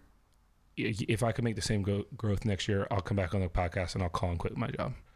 That's gonna be one of my questions. Like, is that a goal? This is his last question. Is that a goal to cancel or not cancel? To quit your day job? Yeah, 100%. Has that been a goal for a while, or is it only become a goal since you started seeing these numbers? Yeah, like I said before, I was just like really excited that I found a way as a teacher to make side money and not have to go work at like be a server or work at like a Dick's Sporting Good or some mall thing. You keep bringing up Dick's Sporting. I think you really hate the idea of working at The only Dick's reason Sporting the only Goods. reason I say that is because I used to coach Vineland lacrosse team, and my assistant coach, who was a teacher, used to work at Dick's Sporting Good. Gotcha. And so that was just like, and I wasn't a teacher yet, and he was, and I was like, and he was doing it for like 10 years, so he was already like pretty high up the scale, making pretty good money, and he was still working at Dick's Sporting Good, and he had like 3 coaches stipends. I was like, I don't want to work at a Dick's Sporting Good. Are you out of your mind? It's not nothing against Dick's. I shop there all the time, Right. but it's just one It's of those. also a lifestyle thing too. I mean, it depends on like how much money you spend and things like that. But Yeah, but still, it's just one of those things. Like, especially over the summer, there's ways to like, with education, where you can like get paid for, like they can like take some money out and they could pay you over the summer. But really, it's not the same. So it's like over the summer, like 3 months of not getting paid is like, and like you still have to live like it. oh, I didn't realize that was a choice. I thought that you got something over the summer. No, you can choose. Okay. So, yeah. So you get paid less throughout the correct. regular year. And the way it works is it's not even like a paycheck. Pretty much what they do is they take A like lump sum. no, they take like money out of your. They take a money out of each one of your paychecks, and so they put it in like a Savings account. yeah, like an account, like a federal credit union account or something, and then you just like can go take it when you want. So it's not even like getting a paycheck. Like it's like they're like, oh, here's Yeah, it's access to basically your a lump sum. yeah, and you just but like Yeah, so that but they makes it release so hard because you have to budget yourself and Again, then have yeah. self-control so you don't spend it all in June. Exactly. And so it's one of those things like, and then you're getting paid less. It's like each month. It's like, you know, it's like a really weird situation, and they already take out an insane amount for like the union fees and like all these other things like, that you have to like pay for. Oh, and then the fact that I'm a teacher and I have to buy my materials also, you know, matters. So I was just pumped that I could like do something and make my, like over the summer, like I would just wake up, go downstairs and, you know, build a website or make a branding or So do a design. you're using this money for bills and things like that? I mean, yeah, sure. Like, yeah, There absolutely. has to be there's some left over, right? Oh yeah, no, after- I've saved quite a bit. So quite a bit, so yeah. what are you doing with that? Are you reinvesting it into these businesses, or I guess you don't even really have to with the overhead that we were talking about, Yeah, right? I mean, like this computer I just bought. So I just bought the new MacBook. So I reinvested it there, and then But again, that's like, also a write-off probably, right? yeah, it's a write off. Yeah, and so then I also bought like I did like the whole desk setup. I got like an ergonomic chair, and like I made it so that when I'm sitting there for like 7-8 hours, Not I'm breaking your back. yeah, and like and I will say to anybody that's listening to this, that is the best thing I've ever invested in my entire life was like getting a monitor that was on like I bought one of the At the right level. right level for your height, like did all the research of where it needs to be. I bought like a wrist rest, a I got a sit stand desk. Actually got that for free because I did a contest where I like painted on one and they What? gave me it for free. And so Nice. I kind of like finagled my way into getting a couple things, but I went out and like did a lot of research and bought it. I was having a lot of like shoulder pain from like sitting there for like hours, like building sites. And then after I got all the like the ergonomic chair that like puts less strain on your lower back and like where your like lumbar support is, and then like having your arms at a 90-degree angle, like and sitting there like it's like night and day. And then Wow. being able to sit and stand is like great. So yeah, I do reinvest it, and then I put a lot into savings. I have been thinking. You guys were talking about stocks earlier. I've been thinking about like investing in stocks. I just don't know enough to like do it. So Talk to your boy. so yeah, I'll definitely. I would love to talk to you guys for sure because it's definitely something that I'm interested in. Also, a lot of the money, to be honest, really went to like paying off a lot of the stuff for my wedding. Sure. Especially this year, we spent a lot. Like I accumulated zero debt from the wedding? Zero. That's incredible, man. Yeah, That's great. including her engagement ring. So Wow. that like really does help a lot. And Yeah, man. do you have student debt? I do have student $30,000. And I've just been, I just pay that, whatever, I don't know, $600 a month or whatever it is for that. Forever. Forever. Yeah. Dude, the interest rates on those are so bad. But Did you take advantage of the thing that happened during COVID? I forget what they called Yeah, it. so where yeah, like 'cause- you didn't have to make payments. yeah, so I did, when COVID first hit, like it was pretty bad. We had a lot of stuff that we had to pay for. We, and just stuff like, especially like our jobs and whatever. But once everything started like picking back up, to be honest, my business is like really started to thrive because everybody was at home and they were like, maybe I'll try to start this business, right? Yeah. And so a lot of people hit me up for websites and stuff. So what I did take advantage of was I did get to chunk, because if you did make any payments during the COVID period, it went all toward principal. Right. Yeah, and that's what I mean, mine was pretty much done already, but it allowed me to just pay it all You finished off. yours, right? Yeah. Which is awesome. Congrats. That's awesome. Thanks. So yeah, I still owe like, I had like 50. I'm at like 30 now. It's not bad at all, man. And I have, my goal is my car. I only owe like a year left on my car. And once I take that, I'm dumping all of that money that I pay for the car right into my student loans. And it's going to pay it. It should pay off in like probably like a year or two. Dude, you're crushing it, man. I'm sorry, I'm gonna jump in and throw in another classic Eric anecdote. Go for it, man. I was it connects a lot of dots here. I went to a bachelor party for a friend, so we're still in the wedding genre. I like it. But it was a couple years ago, and you know, I didn't really know the other guys too much. I was somehow the best man. And sorry, Justin, you know what I mean though. But yeah, so like we get out there and we're like on the train to Philly or whatever, and I'm like, all right, man. So like they're all like engineers and stuff. They all went to like, you know, like Drexel and like like, you know, got like nice degrees, you know, like real degrees. And it's like they're like super smart guys, good jobs. And I'm like, all right, so like who's like your richest friend here? Like who are we gonna like hit up for drinks tonight? You know, who's buying the rounds? And he's like, well, if you count in debt, probably you. Yeah. And I was glad I didn't go to college. Yeah. So I was like, ah, snap. That's true. Shouldn't have asked. Yeah.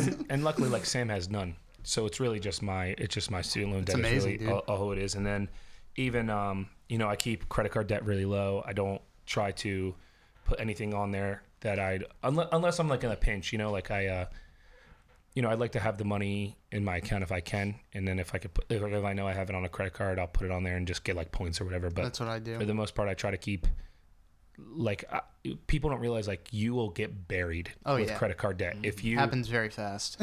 Yeah, and then like I just know so many people that are like, I just pay minimum payments. I'm like, dude, you're gonna pay so much money, and that's kind of one of the things. Like being a teacher, I teach math, so they're like, when am I ever gonna use this? And I'm like, every day. You know, like your literal entire life depends on math. So yeah. Do you have ledgers and spreadsheets and things like that set up for all your businesses? Yeah. So I just use an app that does it all. Okay. And, what's the app called? Invoices. And that's the name of the app? Invoices. Okay. Yeah. On your phone. And it's just it's pretty good, and it does exactly what I need. And then I have it's weird. I'm not a spreadsheet person. I love spreadsheets. So like, yeah, so the goal would be maybe in a couple of years, I'll just hire you. And then, I would love that. Cause, I hate it as like a design person, like looking at a spreadsheet makes me want to like literally. Oh dude, you haven't seen a good spreadsheet, bro. Yeah. I gotta show you We'll show you my some spreadsheets. Yeah. Don't worry. Yeah. And so they'll be included in the link in the description below. Yeah. So I use this app called Millinote. And that's pretty much just where I like house all of the stuff I need to do. So it's pretty much just like, I'll show you guys after, but it's pretty much just like it's pretty fancy much like spreadsheets. No, it's just like an organizer for like creatives, and pretty much just like what I have on there is, you know, like information about people, and then if they owe me, like I charge some of my businesses like yearly, so I'll just be like, okay, this will be this day or whatever, and like have them do it in there. Sometimes I even forget to do it, and I just put like, I'm like, hey Siri, remind me to bill this person on the first of the month, and like that's how I'll remember. Because other than that, like I just am like, I could be doing something else than writing this spreadsheet. One other question for you, as far as finances go, how do you handle taxes?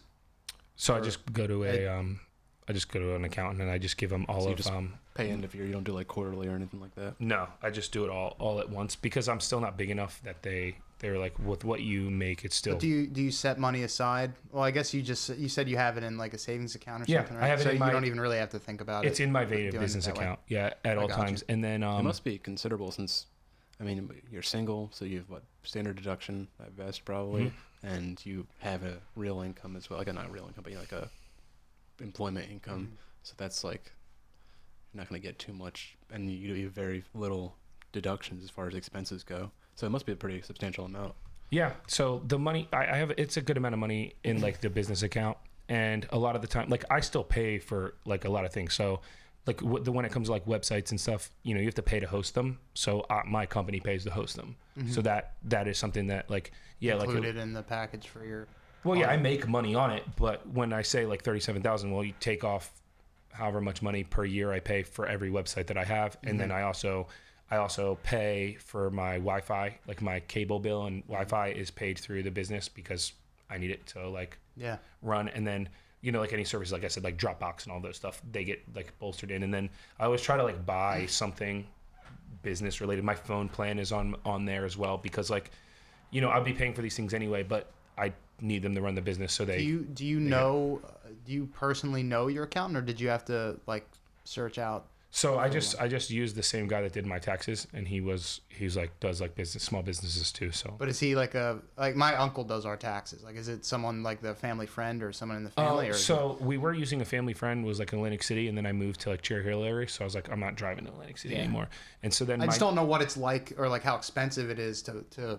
Oh, it's not terrible. No. Okay. Yeah, I was always just curious because, like I said, my uncle's done mine since I can remember. Yeah. So this is like this is the first year, because Vative last year was like halfway through the year was like the business that he just incorporated it in as my thing. Sole proprietor. Yeah. So like he just did it under my taxes, and then pretty much I ended up breaking even because the money I would have got back from school paid they just took that money and just paid it.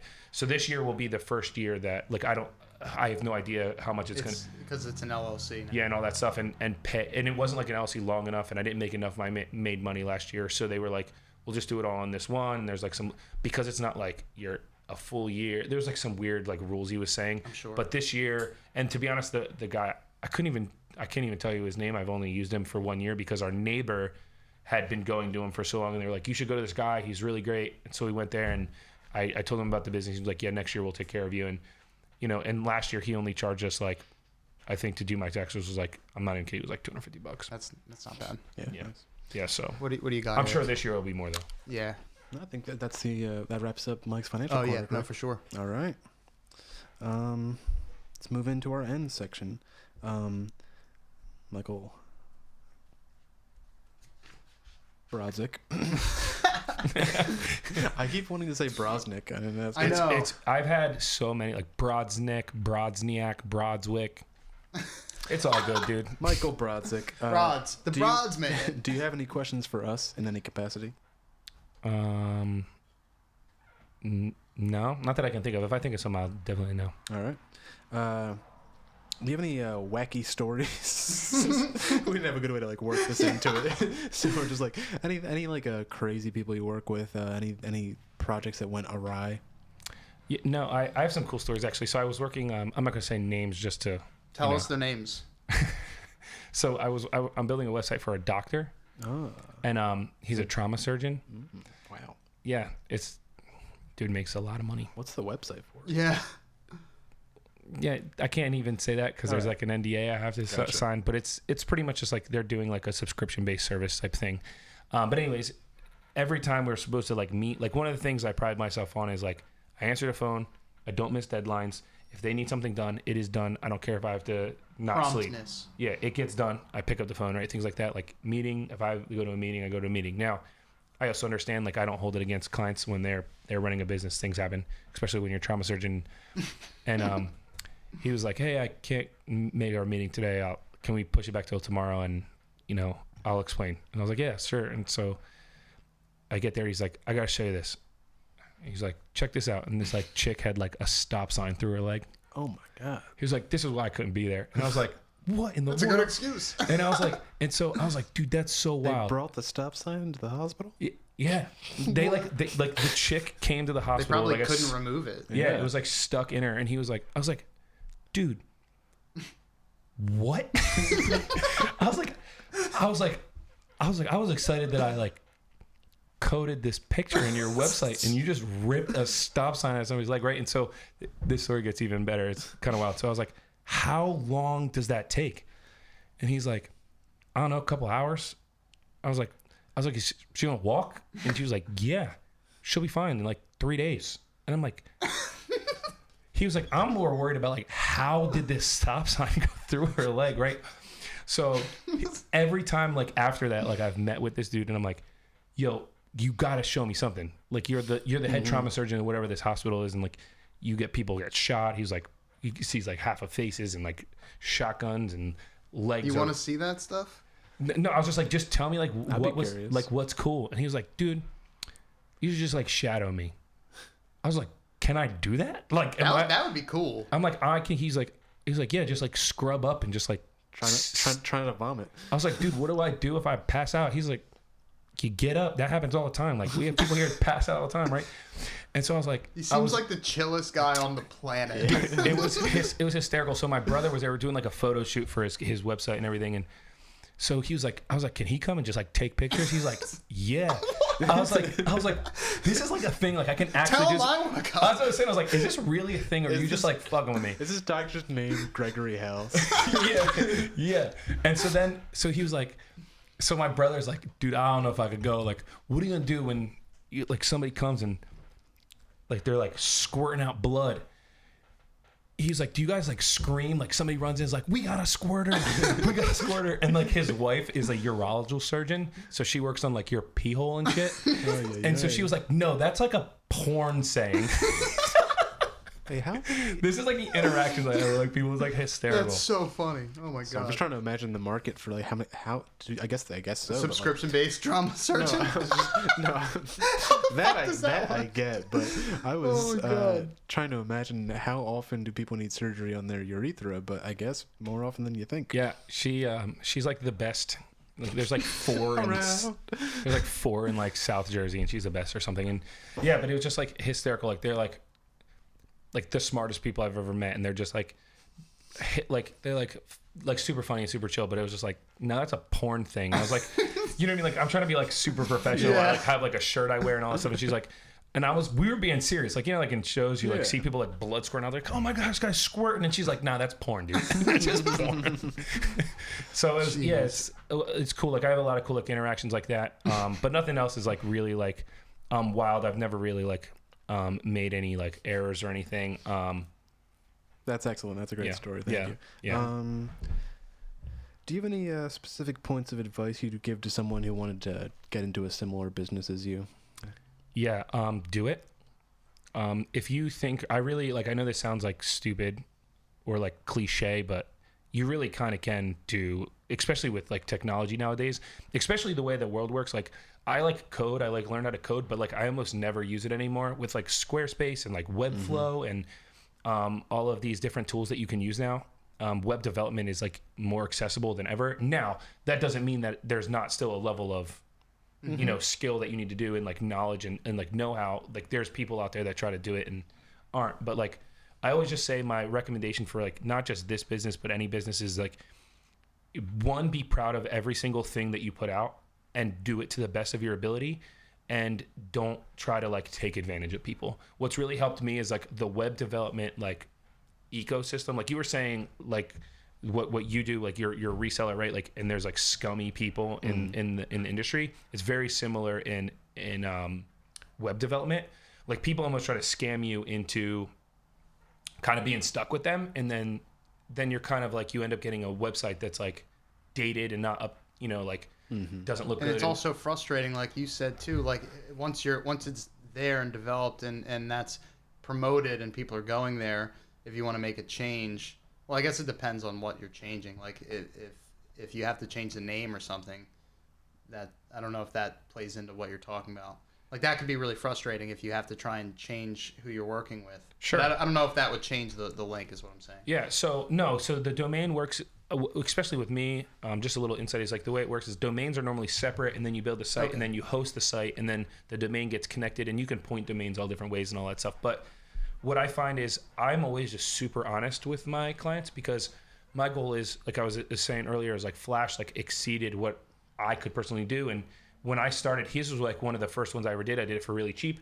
And the reason I did it for really cheap was he was the first person that was like, I want a logo, I want your marketing, I want your photos, I want your video, I want your website. So I was like, sold, because like now I can be like, this is what a Vative full thing looks like, instead of it being like, I'm trying to like sell each individual thing. I was like, I finally have somebody that's like, and he's like, and I want you to do you. Like, you know, obviously he was like, I want like have a brand, like identity and stuff, but he was like, do all this stuff. But I always am like super honest. I'm like, go get your domain from like GoDaddy, because if they stop using me, they can take that domain. And then if they have like their website built with me, I always transfer ownership to them. So like if I drop dead tomorrow, drop dead on my way home from here, they still have access to their website. They're not like hands aren't tied and all this stuff, and then they can't get it and all that stuff. So I always am like super honest there. A lot of the times people will do stuff like they're like super sketch in terms of they'll like lock you in. So for example, I was just building a site for a landscaping company and they didn't have a website at all. And he was like, Google won't let me like do some stuff because there's no like web presence. So he was like, I was looking to do it. I was told that you're the best and all that stuff. Well, he was looking to get a website for somebody and they were like $5 or $6 grand for the website. And he was like, dude, I've been in business for like 15 years. I don't need a $5,000 website. Can you do it for cheaper? And I was like, yeah. He like pretty much just wanted like a landing page and like some information just so that he could like get some stuff with Google. Well, the guy that like told him this price set up his email and then hosted his email and all of this stuff through his own personal like you know, his company's account. So then I was like, hey, can I get the login for this? Can I get that? Can we transfer it over? And he's like, no. And now I can't be like, hey man, sorry, if I transfer this over to me, your email's done, shut off completely. 10 years of emails in his business and all of this stuff like is gone. And so a lot, and the way that they do that is they put your hand side and then now you're forced to work with them. Yeah. And a lot of them do a lot of like hourly rates. Now I could make way, like the numbers I gave you, I could make way more money if I charge hourly rates. But my problem is with hourly rates, I build my business on when you go to a website that I built, it looks nice, it's up to date, it's a reflection of that website, but ultimately it's a reflection of me, right? That company looks good, they continue to pay me, they tell people about me. Whereas like a lot of these people charge hourly rates and like I work at home, so I could charge you $100 an hour and work for 10 hours and be like, here's $1,000. And you're going to be like, to update 7 photos and like a bio for a person we just got hired, like you're $1,000. And then guess what ended up happening? People are just like, I'm just going to not update my stuff anymore. And then I'm all pissed off as a web developer. And so I kind of just found this like hole where I was like, I just charge a flat fee for the year. You can get as many updates as you want. And they know what they're paying for. There is no like question, right? Like I'm not trying to like, gotcha. I'm not trying to like, every time I set up like a Google, I set up their emails through Google. So if I stop doing it, Google holds their stuff. And guess what's not going anywhere? Google, right? So like GoDaddy, all these companies. So I just try to be, the moral of that story is like, be honest, 100% be honest with everybody that you do stuff with. If you decide to be like, choose hourly rates, be honest about your hourly rates. To me, it works better with just like pricing the project. And I tell my clients like, yeah, you can go to another web developer and they'll probably do it for cheaper. But this is what you're getting from me. This is what you always get from me, period. I feel like a flat rate is just more appealing for a client. 100%. Absolutely. And then just every single time, no matter what it is that you want to do, just like do it to the best of your ability. And also don't be afraid to like do some stuff for free, for cheap, just to get like, 1, the experience, and 2, to get, like work with a client that is going to like, it's so much different than like being like, hey friend, can you like give me an idea for something and like I'll try to make it, and then like you're just trying to be nice to me because of this. Like try to find somebody that will let you do it, that needs your service of what you're trying to do, whether it's websites, marketing, advertising, making jingles of songs, whatever it is that you want to do. Is just like find somebody that's a client that's will let you do it, and then they're giving you actual legitimate feedback because they are actually paying you for something. Yeah, they actually need it. Cool. Sorry, that was the first time I did that. That's all right. That brings us to the final part of the show. I got a game for you. All right, I'm with it too. For us both? Yes, for both of you. Oh, cool, I'm with it. So, you might have noticed there's still $20 remaining on the table. Do you pass that over to me, Michael? I'm sorry. I usually call him Michael. It's all good. It's my mistake. My bad. I'm pretty sure we've had class together, and they'd be like, Michael, and we're like, huh? Both of us at some point. That's a big problem. Common names. Happens a lot. All right, so are you two familiar with the prisoner's dilemma? I know Mike is. I have no idea what that is. All right. So the game is, I have $20 here, and we have a game of trust ahead of us, where Michael and Mike will each get the opportunity to either split the money with each other or try to steal the money from the other person. Now, I've made an alteration to the game because there was some collusion going on. Collusion? Not just inherently, not, I'm not saying you guys talk to each other or anything, but there was an inherent issue with the game where you could kind of game it too much. Now, instead of getting... Now, if one person steals, that person's going to get $20. Mm-hmm. If both people steal, you get nothing. But if you guys decide to split, you each get 5. Before it was you each get 10, which is the same amount as 20. So one person could steal and then just give it to each other. They could, didn't like how that worked out. So Sorry. now the game is, the stealer gets 20. If you split, you each get 5. If one person, or if you both steal, you get nothing. So, pretty shortly. Wait. Does that mean then you get the 20? It's my money to start with, but no, it's between you. One of you two is going home with money, or not. What I'm saying is, if we both steal, then we both get nothing. What happens to that 20? Well, I keep it. Eric keeps his money. So it doesn't just get burned? No. All right. Add it to the next pot, maybe. But shortly I'll ask one of you to leave, and then I'll get your final answer. But do you guys want to, talk to each other about this game beforehand? He's got a crazy look on his face, bro. Crazy looks in your face. I don't know about this guy, man. Dude. I kind of forgot about the game, and I was supposed to pay close attention during the podcast. To his character and I didn't. Moral fiber. If my last 5 minutes, did I not tell you about my moral character? All right, Mike, get out of here.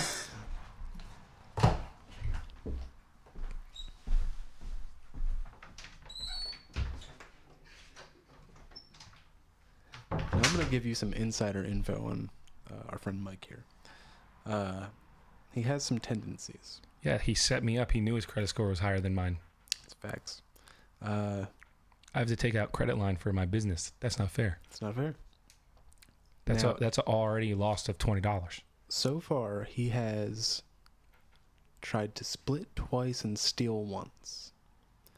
And I think he finds it easier to steal from people he knows well. I think you guys have had some time apart. He might want to put on a good impression for you. He might try to split with you. That's my feeling. But the real question is, what do you want to do? So you said if I steal, it's all mine, and he splits it, it's still mine. If you steal and he splits, it's all yours. If you both steal, neither of you get nothing. If you both split, each get $5. Stealing can get you 20. So my gut here is, I want to split it with him because, I'm a nice person. Mm-hmm. And there's one of my mottos here is I want to get rich with my friends, so that we can jet ski together. That's nice. So that seems like a nice thing to do. Mm-hmm.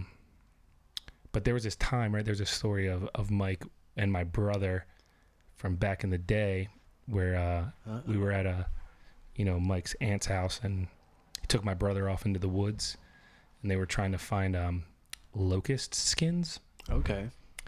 We couldn't find my brother for hours. We thought he died, and then Mike just comes out of nowhere. Is like, "Hey, we're trying to find locust skins." So fuck that guy. I'm stealing. Oh, excellent. Not really. I actually thought the story was really funny, but I'm just going to use that as a reason to steal. Excellent. All right. Perfect. Well, you can go out there and get Mike for us, and right. we'll get his final answer as well. All right. And you want me to stay outside? Yes. All right.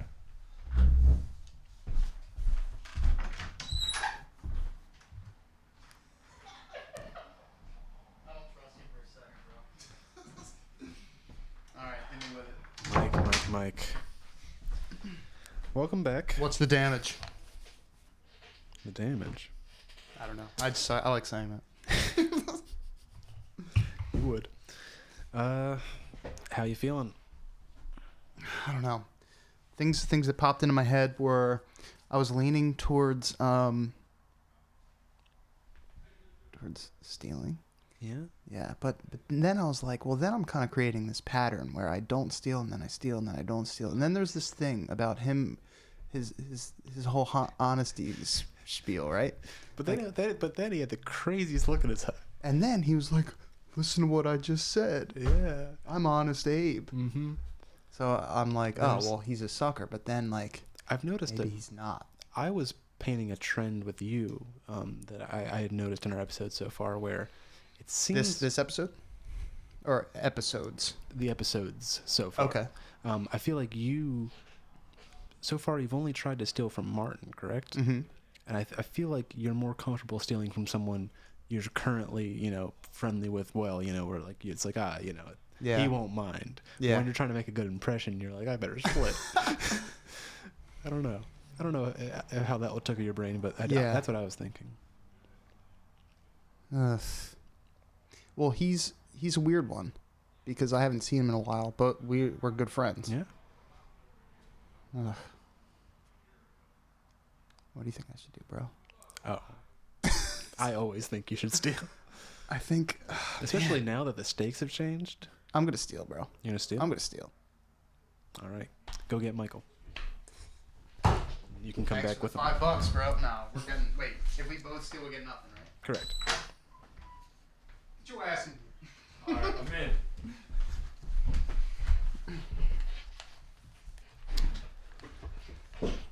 Welcome back, gentlemen. Hello. I want to thank you both for being here and playing the game. Great players. We have a... Oh, what's going on with you two? This is a face-off. Oh, okay. Real Nick Cage scenario. Yeah. We have a sales report first. And that you both tried to steal from each other. Yeah, I'm not even mad. I'm not mad either. I keep the money. So do you want to hear? You want to hear? Hold on, Mike. I got to tell you. Do you want to know what I said as my reason? Yeah, Mike's an asshole.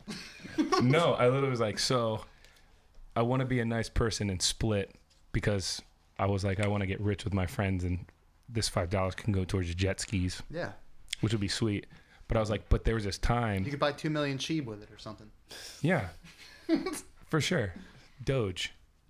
But I said there was this time that we were at your Aunt Sue's house, and you took my brother into the woods The shells. to find locust shells or skins and something, and we couldn't find my brother for hours, and my mom had a heart attack. So I was like, "Fuck that guy, I'm stealing."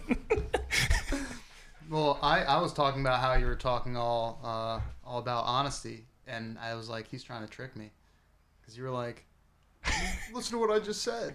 Yeah, that's true. That's a good. I don't really steal that much, but I foresee myself stealing more. You're 50-50 now. Yeah. Yeah, he did tell me that you stole and split. Yeah, I don't want to create a pattern, but then again, it's like, if guests listen to the show, they won't know because we don't post every single one up to date. Yeah. Usually got a couple in the can. Yeah. I still would like to. I might be comfortable enough to flip it if you want to participate one time. So All right, yeah, if you want to host one. I might be ready now that I think I understand the game enough. All right. If you want to, I you look think that's forward good. to it. We should've I'd love played- to play. We should have played Pictionary. That's what we should have played. Life. I would have had a way better shot. All right. Well, thank everyone for listening. I hope you learned something. We'll have links all around this to many things, including our friend Michael's various businesses that are available for you to check out. And if you're interested in that kind of thing, interest yourself. This has been the Sales Report Podcast. Signing off, I'm Eric. Oh, excuse me. I'm Michael Smith. And today we've had with us... Michael Brodzik. That's right, baby. Bye-bye. Take care, guys. Bye.